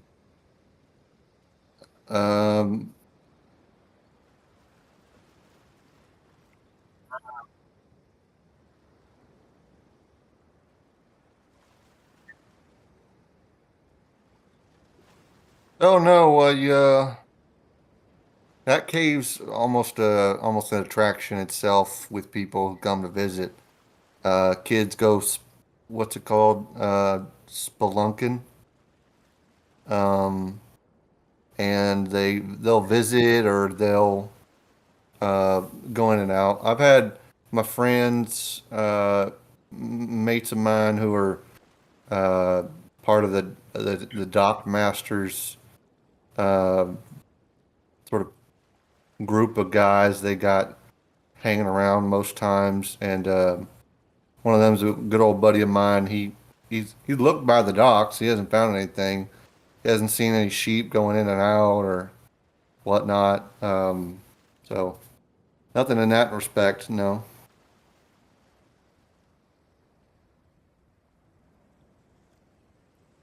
Have you been hearing strange animal sounds at night? Like howling or growling? Um, Not particularly, no. I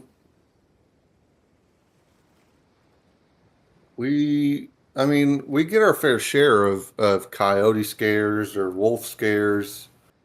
But we take care of those just like we take care of every other scare, which is we're well equipped with defending ourselves and our land, and um, so while yes, we do necessarily see our fair share of wild animals, nothing out of the ordinary, no.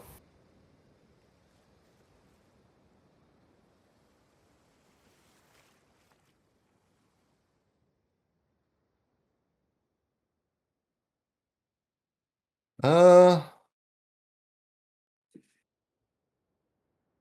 I mean, I don't particularly care for that plot of land I was talking about. I know that they're kind of nitpicky about who goes and comes off their land, and I don't think that's. I mean, private land's private land, but they'll yell at you, tell you to turn around if you even step foot. Um, I don't particularly care for that. It's not really what's it, sportsmanlike, if you will.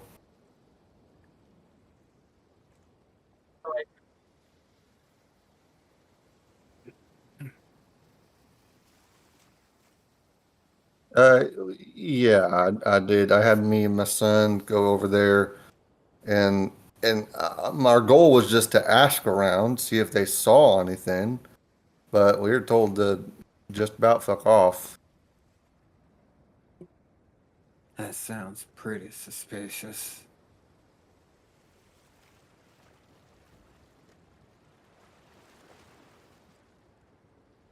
Uh,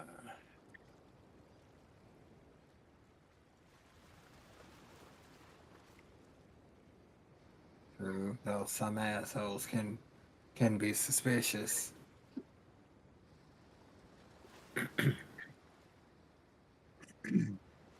It at least warrants a look, I think.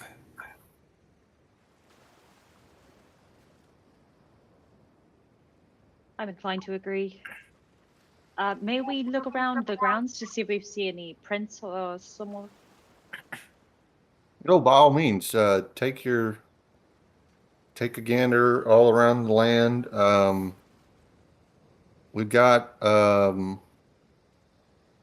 we got just typical grazing sheep and livestock, so you shouldn't be worried about animals coming at you. The only thing that might happen is cows might follow you around thinking you're gonna give them some food, which I'd rather you didn't if you don't mind. But yeah, you're welcome to go around as much as you want. If you don't mind me asking, is there a reason why you don't want anyone feeding them? I mean, they graze the grass, so I mean, I don't know what y'all have to feed cows, but I doubt it's cow food. Well, it's just something salty. I mean, Oh, if you got some, I don't know, if you happen to have salt, I didn't know. I didn't think about that. They're allowed to lick talking us. out of her ass, she does not have salt. Okay.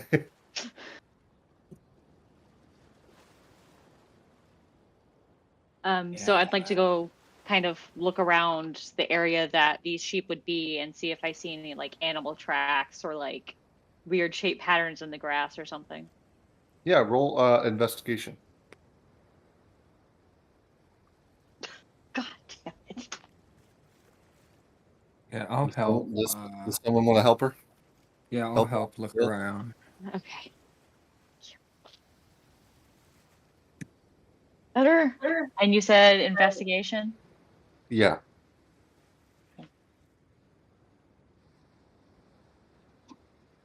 Moving over to it. These new sheets suck.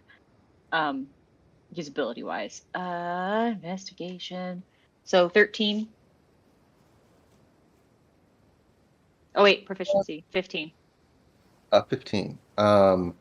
You notice There's a sort of wall of brambles towards the back of the land, and it looks like there is with a 15, you find at the very base, right where there's enough room for you'd say like a raccoon or like a cat maybe. You see a tuft of fur stuck to the bramble, like something tried to wiggle through um, at some point. Can I see like if I would recognize the type of fur? Yeah, roll me a nature check. That doesn't look like any sheep wool I've ever seen. 15. 15. With a 15, you would know that it is raccoon fur.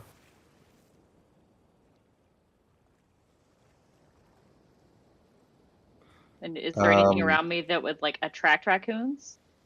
Like trash bins? no, there's nothing around you that would attract raccoons. You'd all you really see is that there's a tuft of raccoon fur and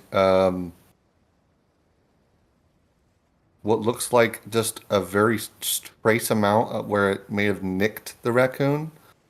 Um, like a very dried like 2 week old amount of blood.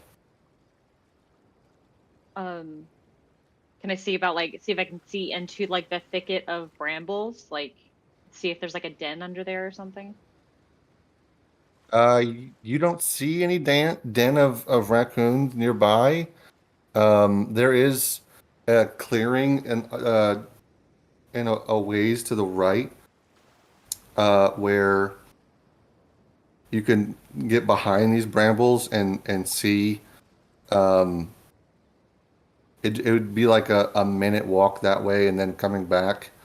Um, and you could get behind these and you'd see that it's pretty much just flat land behind this wall of brambles.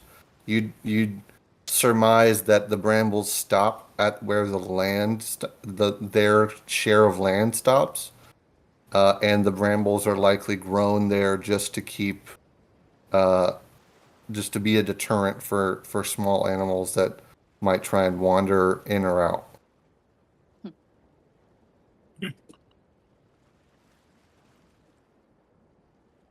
Excuse me.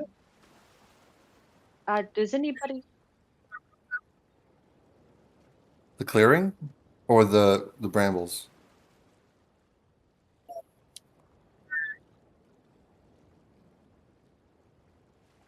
It's to the east, yes.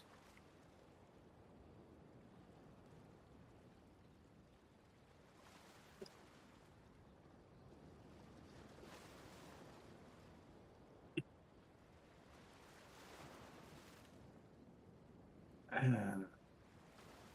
they are a bit of a nuisance. I don't think they're big enough to steal sheep, though, right? Well, as far as we know. For how small the tuft of fur is, I'd think a larger animal wouldn't be deterred by these.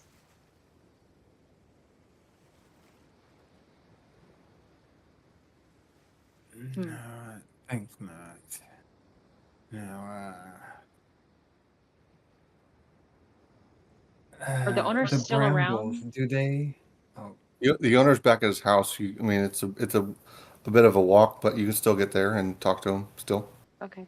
Aki, sorry, go ahead. no, you're fine. The brambles, do they look like they have been jostled or anything? Do any of them look like broken or trampled? Yes, you'd guess that the way that they are the way the brambles are rustled, that something shifted, uh, something clearly went under them and either in or out.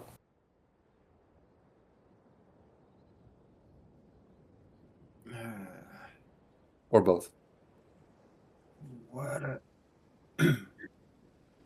are the chances that the sheep saw something that spooked it and it ran, or What are the or chances that enticed it it... and it chased after it? Here is my question. What if... And we have these...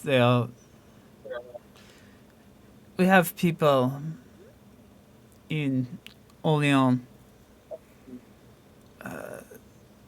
from what Will has found, that has a raccoon fell. They are Lotoris. It makes me wonder if perhaps the neighbors to the east are in fact that type of particular species.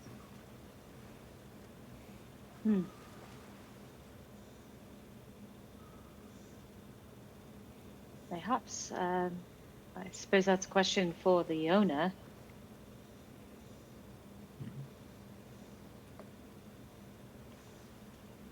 Let's let's head back to the house and see what else he might know.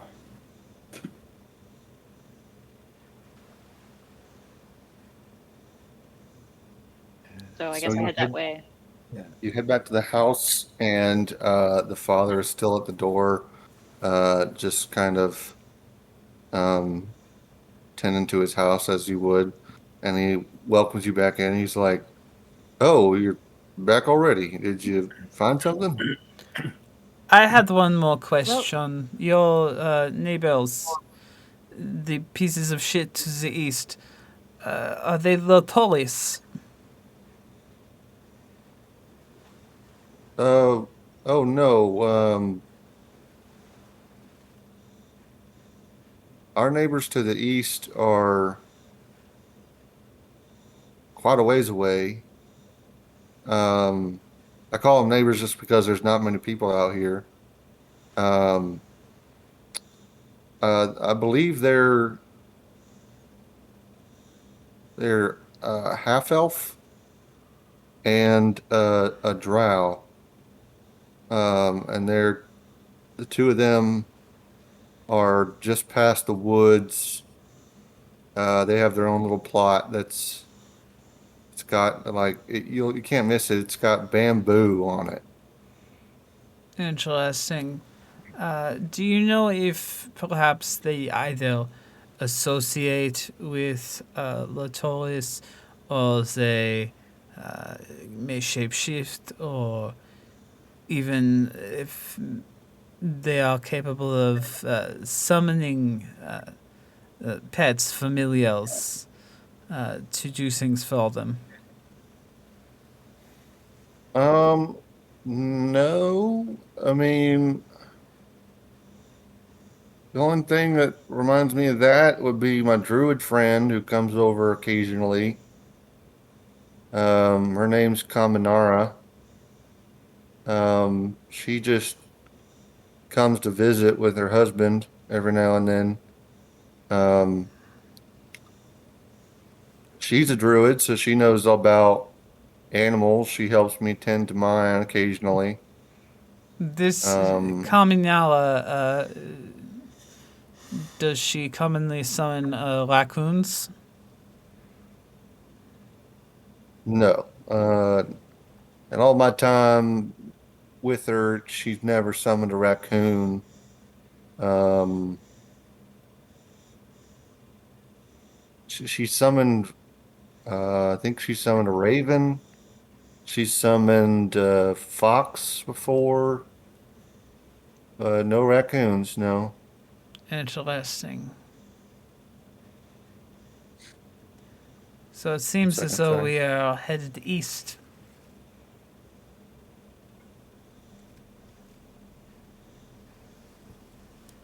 yes, it does seem Let's so. take a look. Did you Take find a look something what's to the out east? there. A patch of fur, a bit of blood. Looks to be from a raccoon, which is why we asked the questions. Oh, all right then. That sounds like the beginnings of solution. I'll start getting the gold ready when we come back. Um, look forward to your investigation there. You're the gotten the farthest anybody else has gotten. Everybody else is pretty much just uh everybody else has honestly just gone that way, come back and said they had nothing and then left. Um, we had the occasional guy or gal or person or two that try and tell us that they found the solution, but then they can't actually provide anything that tells us it's the solution. Um, What did they say and it was? Did they all say it was the same thing?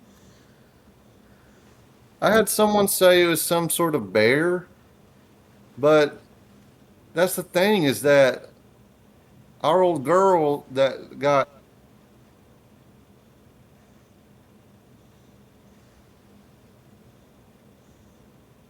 you could get You you could get the whole herd to scatter, you Right. and she'd You stay either there. you Yep, fully You froze. froze for a second. Yeah. Am I frozen now? No. No, you're No. back. Okay.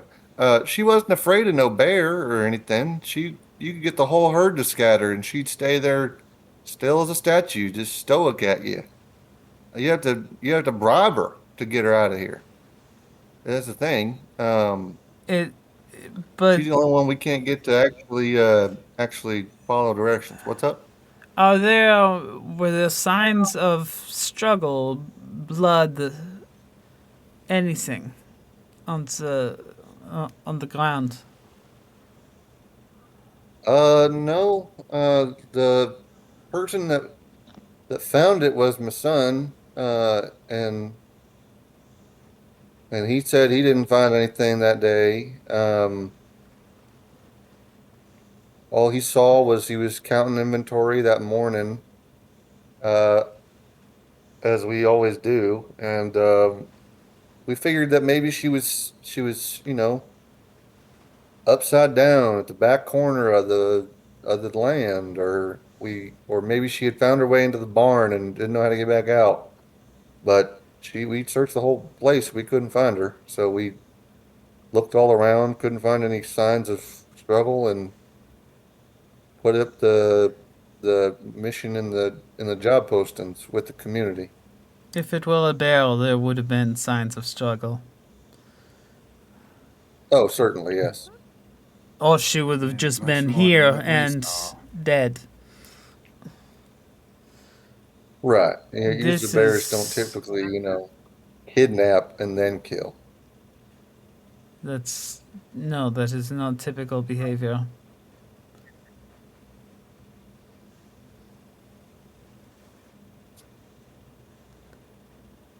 And mostly depending on the type of bear, they are more likely to go after low-hanging fruit like loot through your refuse.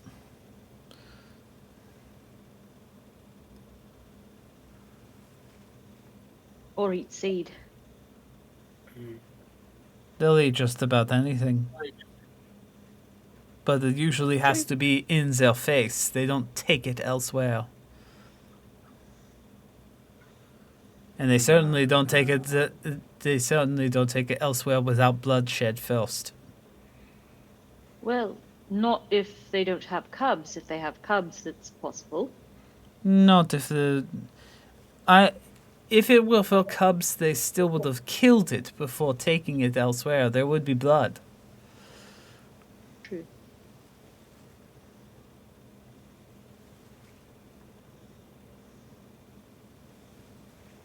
Well,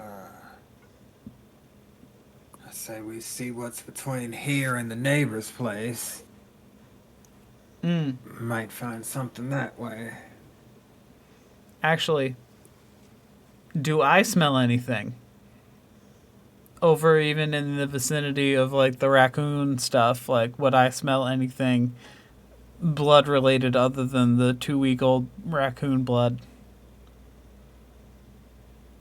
Um, no, you'd smell the blood for sure. Um, actually, give me a perception check. A- Actually, I'm going to scoop up what little blood there is left and taste it.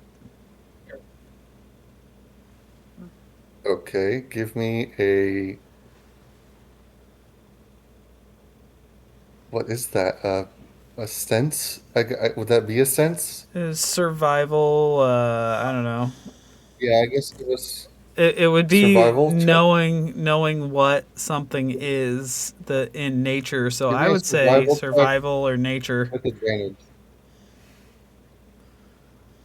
Give me a survival check with advantage. Let's see if I can do better than that 19 I just rolled. No, I can't. That's a 17. Okay, so 19 plus 1, dirty 20. You know that while this is raccoon fur, this is half orc blood. Hmm. Will it taste like you? Excuse me. I'm sorry. It is I half. believe you forget yourself. It is You, half orc blood. what have you taken? Oh. Oh. Oh, She blushes a that. little bit. Oh. Right. This Interesting. is not raccoon blood next to raccoon fur. This is half orc blood. Must have been one Wow. strong raccoon. Or perhaps a druid who wild shapes into a raccoon. Or even just Oh, a half orc wearing raccoon fells. raccoon fur. Yeah. Or a familiar. So if the neighbors are a half elf and a drow, it will not be them, but we do have someone to ask them about. Mm. Mayhaps they have a child. A visitor. Some sort of drifter. Yeah, mayhaps. But that I they do mean- not strike me as the type to take in drifters. Not from The the description. half elf. What? The other half could always be orc. That'd be an interesting combination.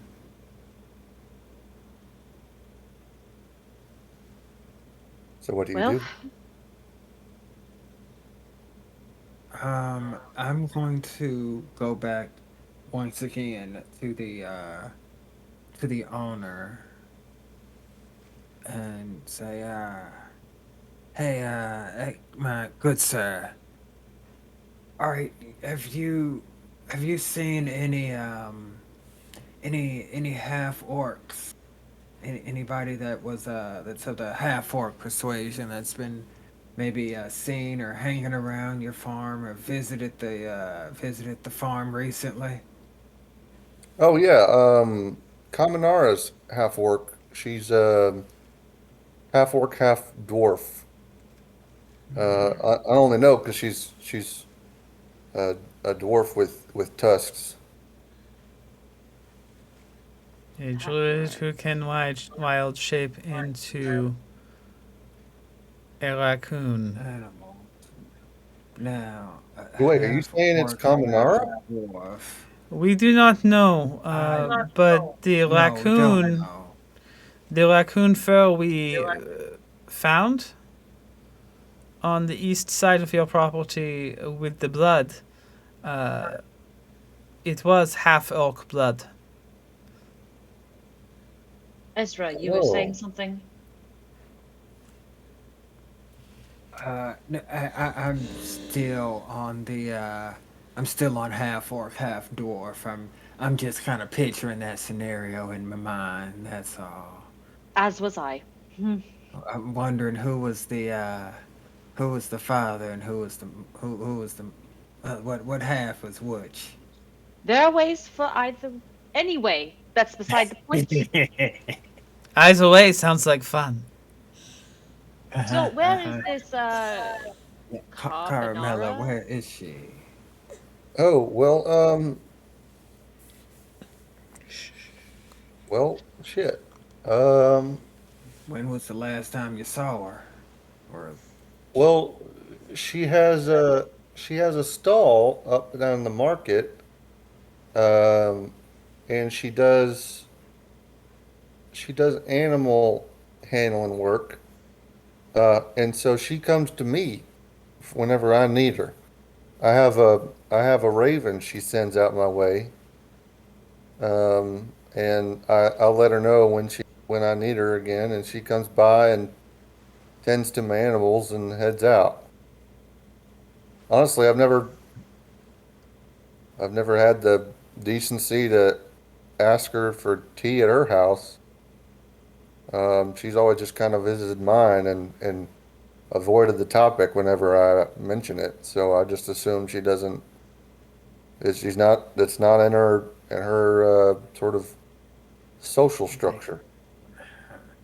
and Do you you happen to say know where her house is? Yeah, the Raven always flies northeast whenever it goes to hers. Uh, all that's I can think of that way is the woods. So I Was the mean, raven maybe here she's or does it dwell with her? the Ravens here right now. If I were to send a message, it would go that way. Well, why don't you go ahead and do that and we can follow the raven? mm-hmm, Oh, all right, that makes sense. And he maybe a goes good to idea. write a message saying, he writes something about like what he's typically done before, saying one of his livestock is limping or something and could use a bit of a hand of some magic, and goes in to the barn and climbs up a ladder into this little sort of den area and gets the raven out, who just kind of hops out, and ties it to its feet and pats it twice on the back, and the raven takes off through uh, one of the windows in the barn. Rim job, now would Uh, be a good time to not lick the toad. let's I'm not hop. licking nothing. Don't worry. Let's hop in the wagon and head off. Let's. Actually, I have another Uh, idea. How visible is the sky out here on the farm? The sun is starting to set and the stars are already out. Is it wide open skies? Yes, stray cloud every now and then, but mainly wide open skies. Right. So someone should stay here and conduct the ceremony with the cult here on the farm, so that we do not lose our new friend. Uh, and just in case something happens, whoever else stays here to do the ceremony with the cult should also have the blink dog with them. So if something happens, the blink dog can let the group, who should contain Ezra, know what has happened. Because Ezra, Well, I you should you can stick you can with. understand the blink dog, correct? yeah, yeah, I can understand, my little buddy. Isn't that right, Winky? Isn't that right? Like drop down a piece of meat from my ration. So you need to be with He the he group that. gobbles it up and says, "This is much tastier than food that I received before." Oh, Oh, You need to Uh, go with the group so that if the something should happen, then Winky can tell you what it was that happened. am I called Winky? if that's all right with you, how's that sound? Do you like Yes, that name? yes, Winky, Winky, and His tail starts wagging as Oh he's. my god. You feel a little shuffle in your pocket as his That's tail great. starts to wag as he's given a name for once. Oh my god. No, that's a good boy. All right. I should follow the So, raven. Everyone approved. yeah, yeah. So, say we probably have this conversation before we release the Raven, Right. if possible. Sure, yeah. So we'll leave Winky here with whoever's going to be working on the ritual, and the rest of us go off with the following the Raven. Correct. Well, considering I tend to be the voice of the group, I should probably follow the raven to speak to this carbonara person. I'm hungry for some reason. So, are we gonna do a 2-and-2 type of thing, or? Yeah, Or is Rimjob only can one person stay standing? behind. Limjob and I will stay here and do the ceremony, and Will and Ezra go to the druid. Yeah, we're like super reliable. And Malachi is not with us? Yeah. Actually, Malachi, Alvin is letting you know as the sun's starting to set that it's about time to pack up shop. Um, and that if it's okay, he'll see you tomorrow. If it's okay, I'll see you tomorrow for about a half day's work, and then that hammer's all yours, buddy. All right then. Sounds good. All right, and he closes up his stall, seals things that he needs to seal, locks things that need locking, and heads off back to his house. I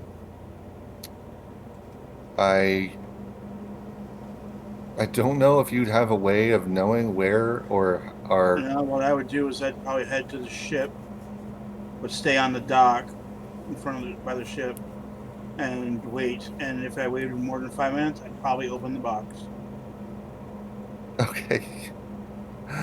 I wrote down what was in the box. 1 second. What's in the box? In the box.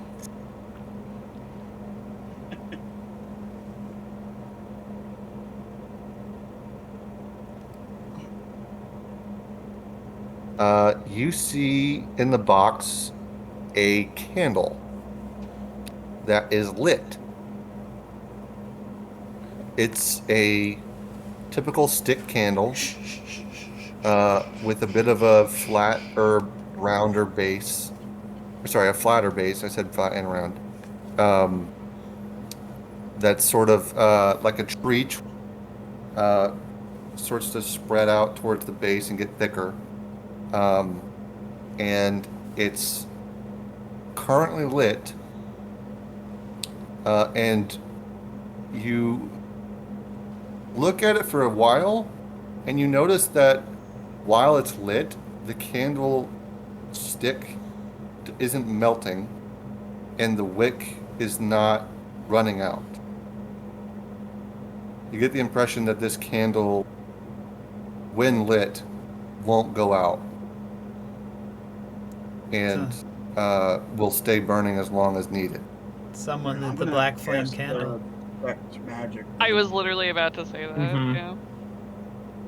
You're gonna what? Detect magic. You detect the same. Okay. I can't create a plot hole. 1 second. I gotta say what I said before. Sorry, so you're saying the candle has a flared base? Yes. Yes. Don't meet me I like think I this. said. Genius.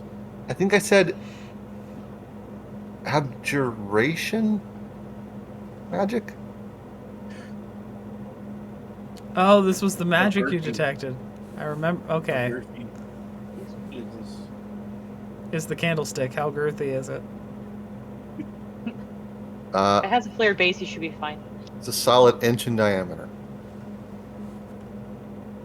I've had worse. Circumference is the same. It's circumcised. 2 pi r. Not 2 super times girthy. pi equals. It's circumferenced. Wait, what? Yes, it has abjuration magic. And now it's a dick-shaped candle.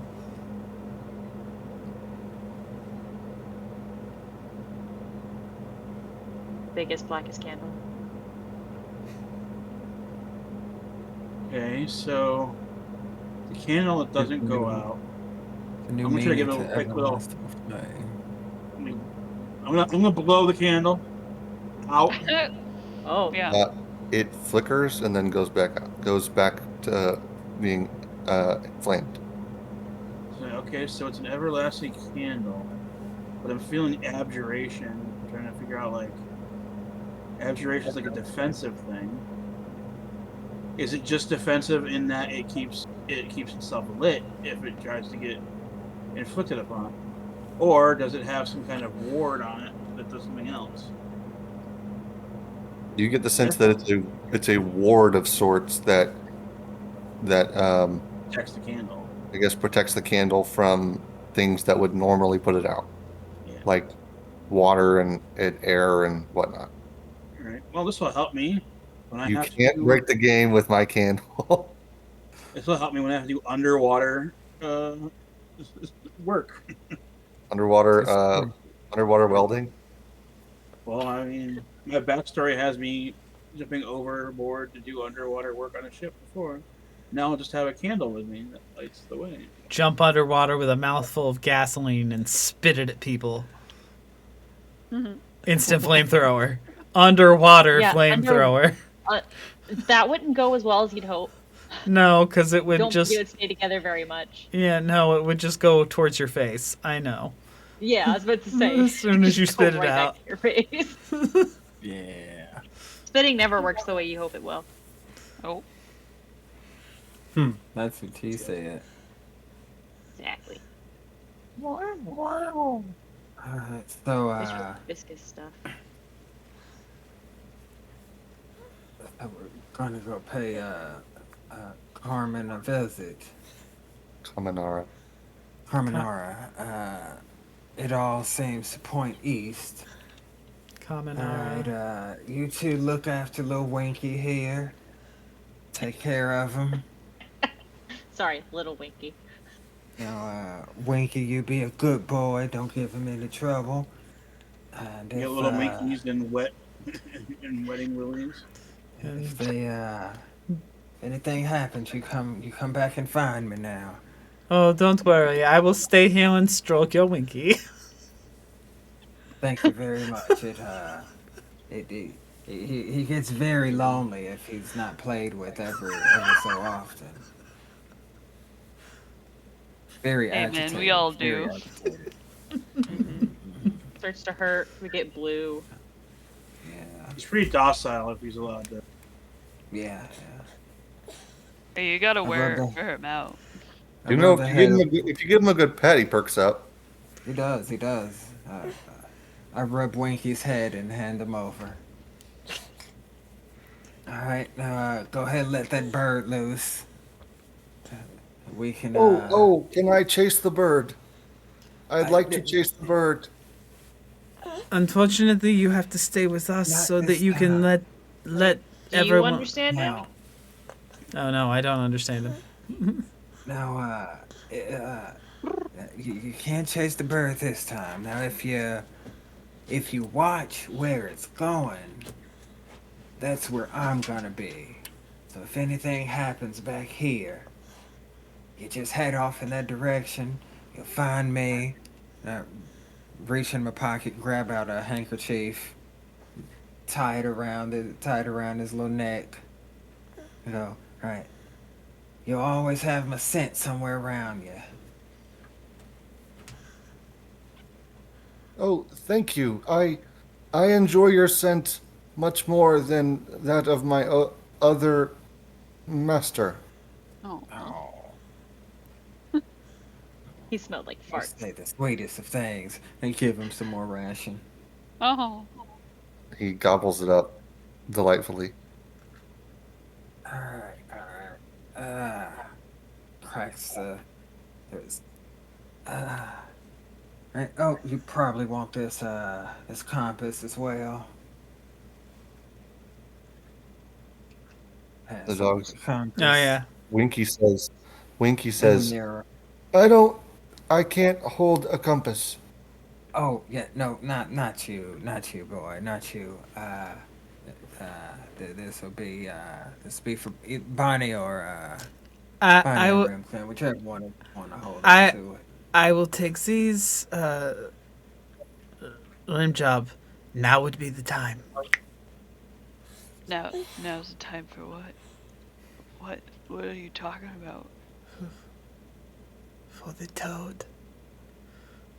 Oh yeah, hey man. Could I can take care of your The frog toad. DORE. The But you can door. take care of him. I I'm gonna take care of your stash, man. I'm It's just I definitely it's won't just lick rested him in there. more than 3 times in 24 hours. No, it's an hour, an hour. An hour. Oh, I can Yeah, lick him yeah. more than 3 times. Oh, that's yeah. cool. All I can think of is Leo from that '70s show. To be fair, it's not one of the most venomous. So poisonous. I'm sorry. So if you so yeah, it's almost like microdosing. No, we're like buddies. We can go sleep in the water trough together. Have fun with that. Ezra runs his finger along the back of the toad. Yeah. Yeah. All right. All right. Huh. While the colors are vivid, let's go chase the bird. They're chasing the dragon. Mm-hmm. We're not a high enough level for that yet. Has to be a bird. All right. We only get LP. It's at level 15. Yeah. Because that's how far I'll go. How far I'll go. Sorry. Blind. I don't have Disney licenses. Sorry. Burden's gonna use kryptonite. So you head out towards the ravens by the way the crow flies, or the raven in this instance. But And um,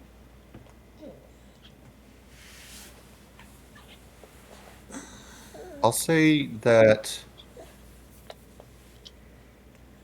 because it's supposed to work this way, Malachi, you see that the pelican is walking up to you and is just kind of looking at you and going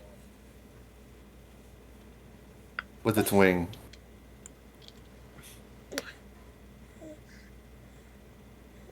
did I see Oh, it thank you, deliver the Brian. message earlier in the day?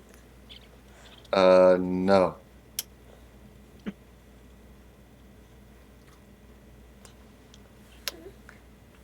But I know that pelican is quote unquote with us at this point because I was part of the fight. Yes. I was like, "What do you want there, pelican?" Oh, Stop looking at me, Schwan. Shampoo is better.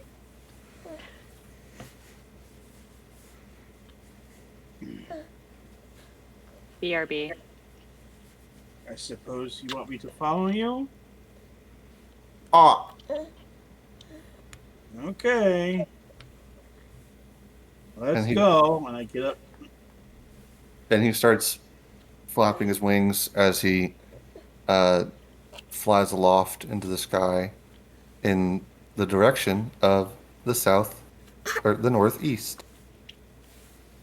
Don't fly too high or too fast. I don't want got my legs here.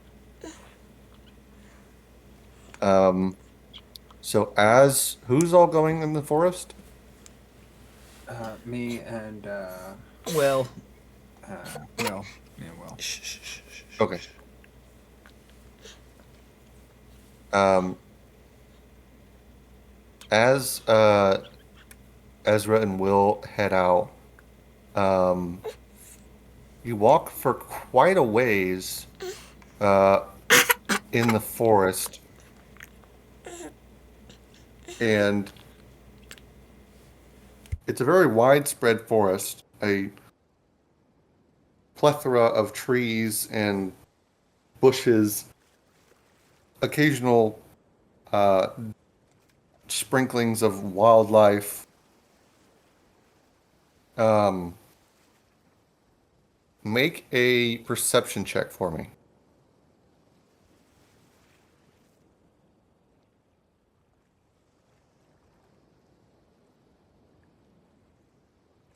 For me, it's a 14.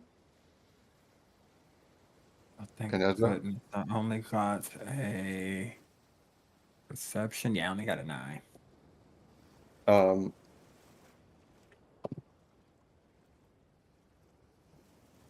Will, you notice out of the corner of your eye a squirrel who you've seen wildlife before. You've been in this forest for quite a minute. This one squirrel is just kind of not only peeking at you, but doing so from behind a branch, as if trying not to be seen.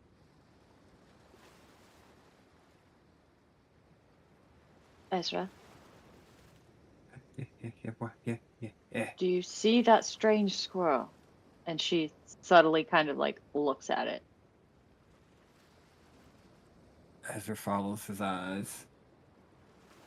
Roll a stealth check. Me or Ezra? Both. Well, Ezra, both. Yeah, both. 16. Ooh. 22. Oof. The squirrel does not notice you looking at it as you both peer, and Ezra, you're able to see this same squirrel peeking at you from behind a branch with a level of stealth that is suspicious for a normal squirrel. Not like yeah, that's certainly not normal. How do you want to play this? You keep going and see what it does. Just keep an eye on it, and if we see it do anything untoward, I can cast Eldritch Blast up to 120 feet. That is convenient. I think I can only throw this so juice only about 60 feet, so be a little closer. So think we keep should be trying alright. to subtly keep following the raven, but keep an eye on the squirrel. Yeah. You see that the squirrel begins to keep its it keeps the same level of sight above its head, the center of its head, visible, whilst remaining behind a branch as it follows the direction you're going in parallel.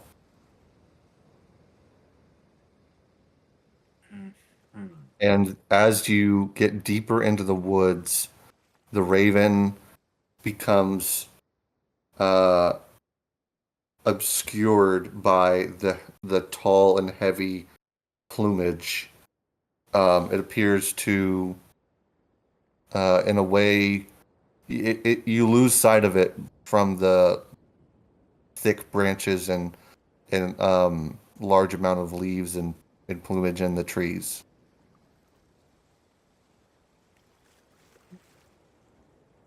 I don't trust the little fucker.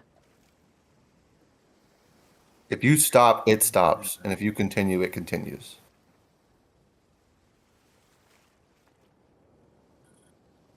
Just gonna keep an eye on it and keep following the raven. Raven, you've lost sight of the raven. We just gonna keep going in the general direction. Like, presumably, we should run into their house at some point. Roll a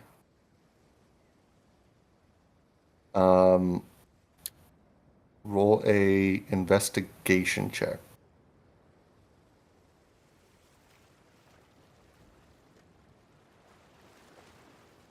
$17. Oh, thank God. I only got it 11. The squirrel once again trying to hide away and leave. Darts further south or northeast, and it becomes lost in the plumage as well. But with a 17 just hitting the DC, you notice a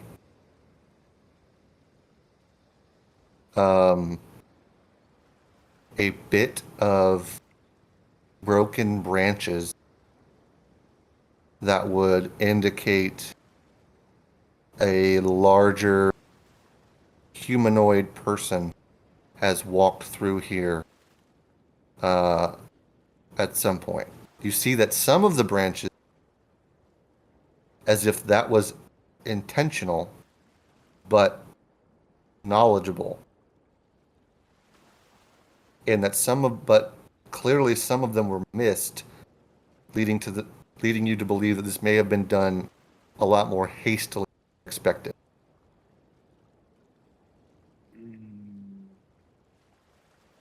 Do we hear anything other than like the normal noises of the forest? Yeah, you hear the normal, typical noises of the forest. You do hear one, and I mean one, raven caw. Can I tell which direction it came from? The southeast. Or sorry, northeast. I keep saying south instead of north. So would that be like That's past? that's the direction you're facing in the plumage you're currently looking at. Okay. I lost sight of the damn bird. I heard it call from that direction, and I point northeast. The part with the waving trees. Yeah, awesome. All right, let's go. Mm-hmm. So,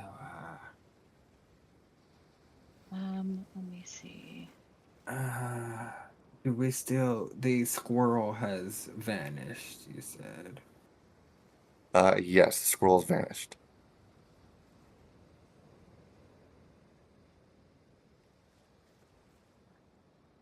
It's like well, I'm gonna presume we don't have the element of surprise, so might as well keep going.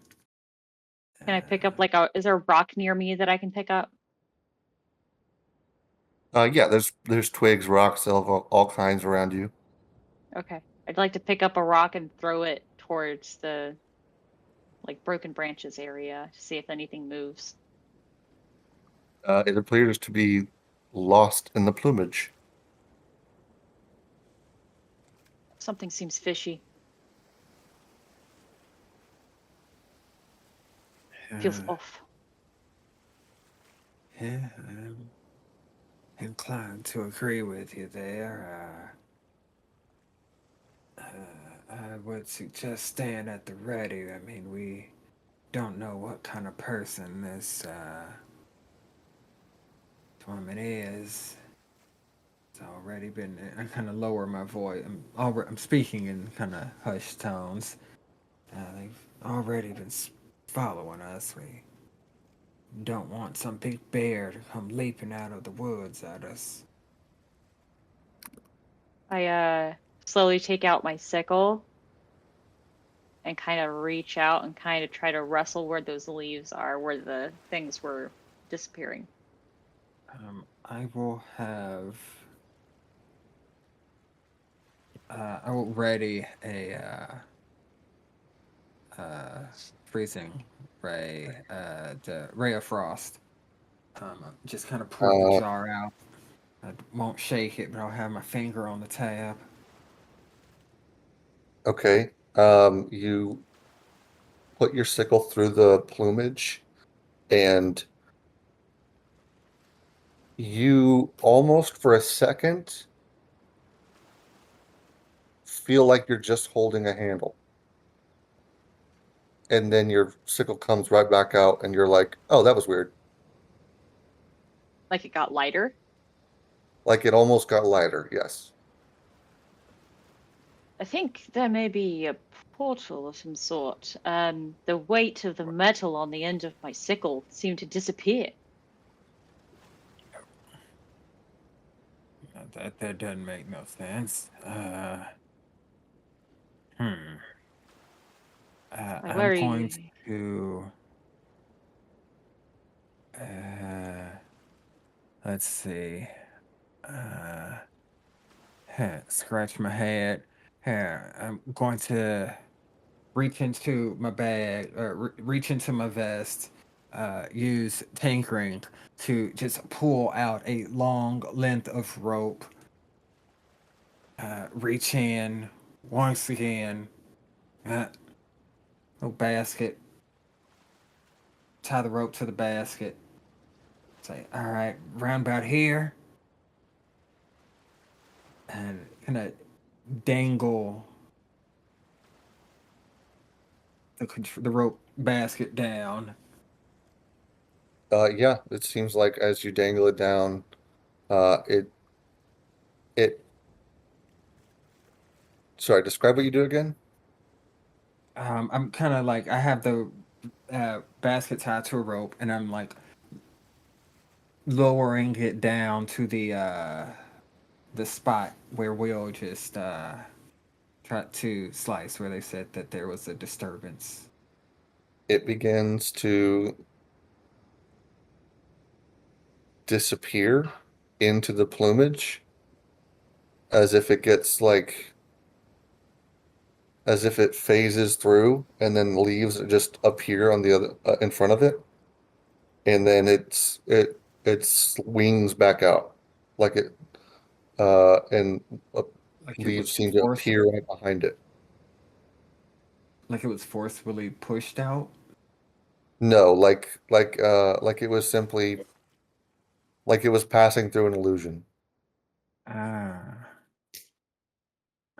yeah. Then I will like strange. Trying to investigate this this area to like see yeah, I think I'm yeah, he is. He's gonna pull the basket back and stick his hand in it. Yeah, it looks like your hand gets lost in the plumage, and What uh, do I feel? you feel your hand. It just you'd almost if you weren't smarter, you'd almost for a second forget your hand was gone, or forget your hand was They not always, missing, but it's not. And you pull it back out, and it's like, why did I even think that? I didn't lose my hand. And uh, you get the sense that this illusion comes with some sort of perception filter. So it's kind of like deterring people. It's like a deterring Like if someone. something were to go through, if something were to go through here, you'd be less inclined to work. Ezra takes the same rope and ties it around their waist. We'll grab hold of this here rope. I'm gonna poke myself through this area. Well, before you do that, let me secure the end to a tree trunk. And she walks over to the nearest tree and ties it in a knot to secure it to the trunk, so that way, if anything were to happen, it'd be secure. Yeah, of course. And, Malachi. Yep. As you're walking through the lesser populated areas of town, following this pelican, he continues flying to the northeast and roll a perception check for me. Oh, that's real high.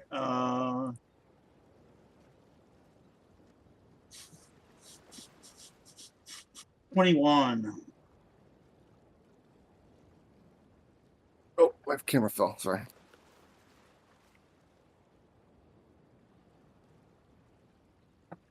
You notice what looks like a random farm shed that may be abandoned, grown grass and plumage around it. Today's word of the day is plumage, apparently. And it has freshly broken wood and snapped planks as if something just burst into it.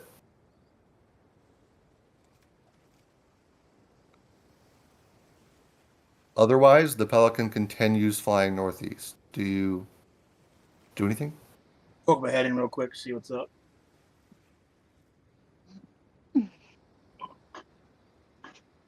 As you poke your head in, you see Alvin Drell convulsing in the shack. He seems to be hunched over on his knees with an arm propping himself up and his other amputated arm to his chest. Oh, for a normal person, you'd assume a panic attack, but he's making guttural sounds.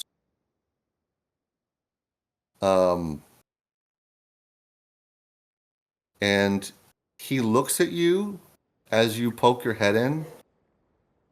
Or actually, do you try and go in unnoticed, or do you just walk in? Well, I wanted to look in unnoticed. But Okay, at then this point, I would walk in. Okay, got it. In the words of Hamilton, he- fuck. As Alvin looks at you, his eyes appear completely changed as to what you've recognized.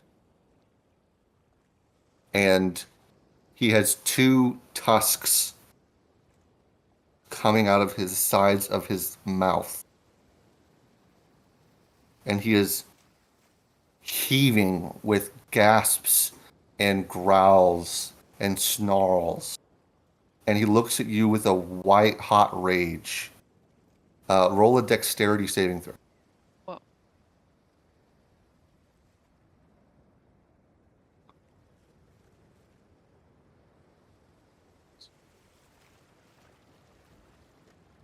Dexterity save.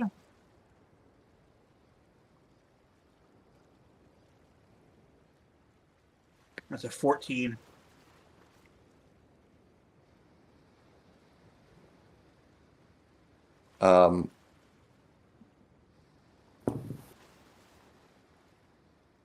You are thrown 15 feet back as Alvin bulldozes you like a bull ramming into you and throwing you back and doing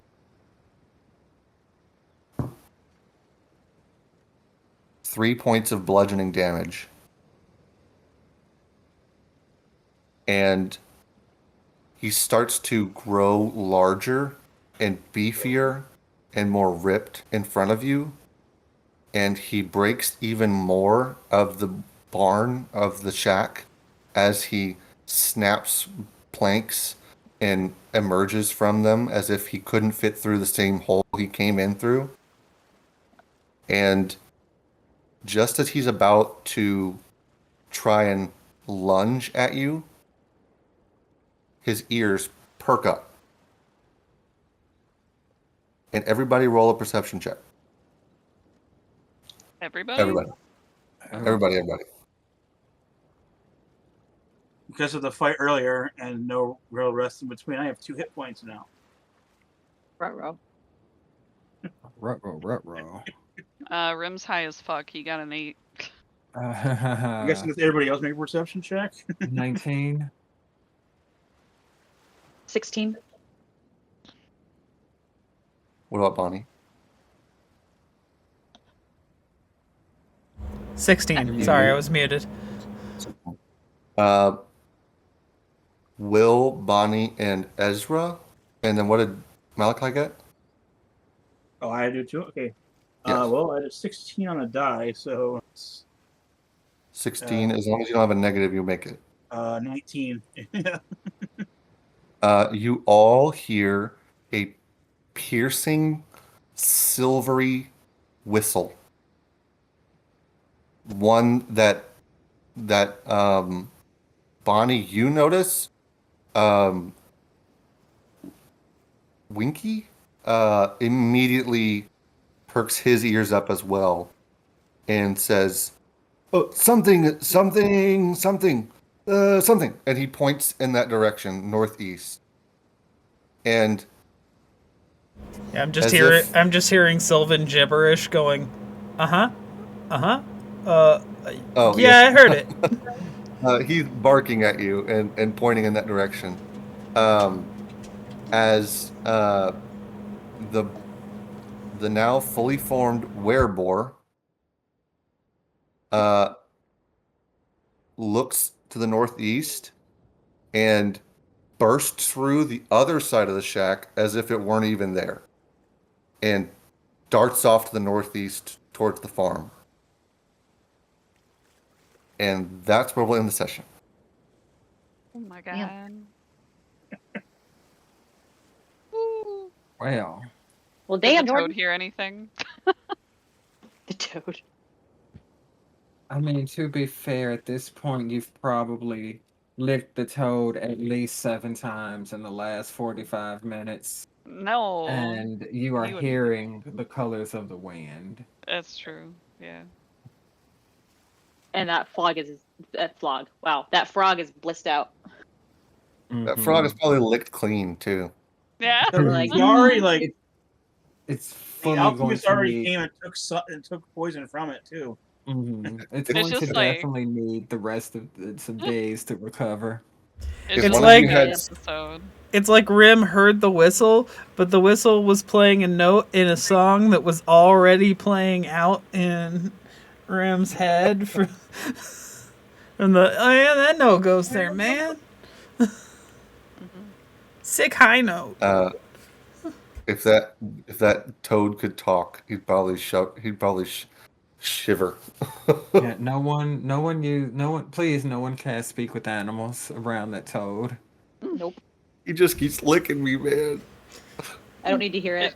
Mm-mm. The things No. I've It's just seen that and episode felt. of Avatar: The Last Airbender where they're all sucking on the frogs. Oh god. Forgot about that. Yeah.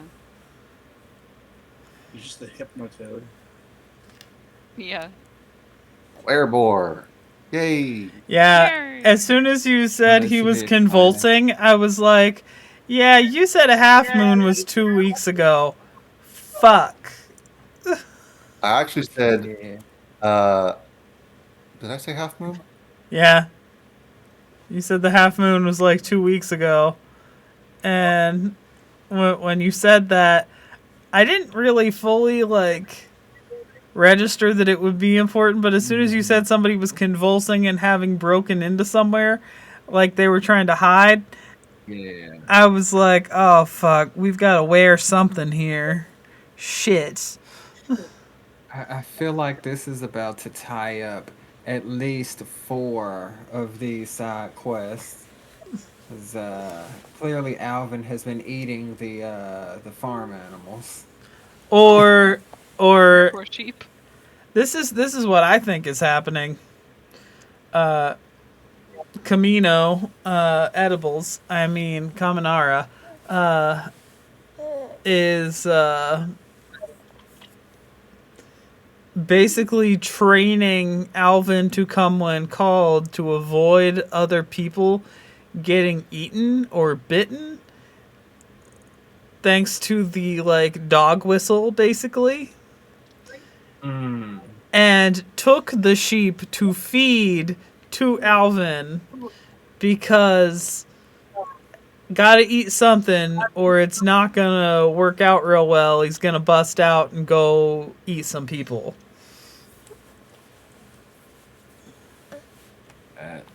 Yeah, that works too. And the haunting song, I'm gonna say, is music soothes the savage beast.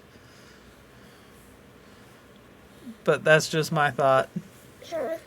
We shall see. Sun's getting real low. Yeah. Yeah. Yeah. Well, next week should be fun. Yeah. I can't wait. It was nice being pirates again. Should I be making him backup character already? I don't know. Sounds like the boar ran out of the room. That's why I was like, oh shit. Malachi's about to get Yeah, I'm fucking not gonna killed. chase it. Yeah, it's not gonna go for Malachi. It's probably heading straight towards me and Will. Actually, if it's headed just northeast, it's got to hit the farm first before it gets to y'all. Oh, So it's headed for me and Rim. And Rim's high as fuck. Good Oof. luck. Chill. Rim just hangs out until he's needed, and then he stands on business. Throws the toad in its mouth. Yeah. You just see a big fish mouth open. Whole toad goes in. All right. I'm ready.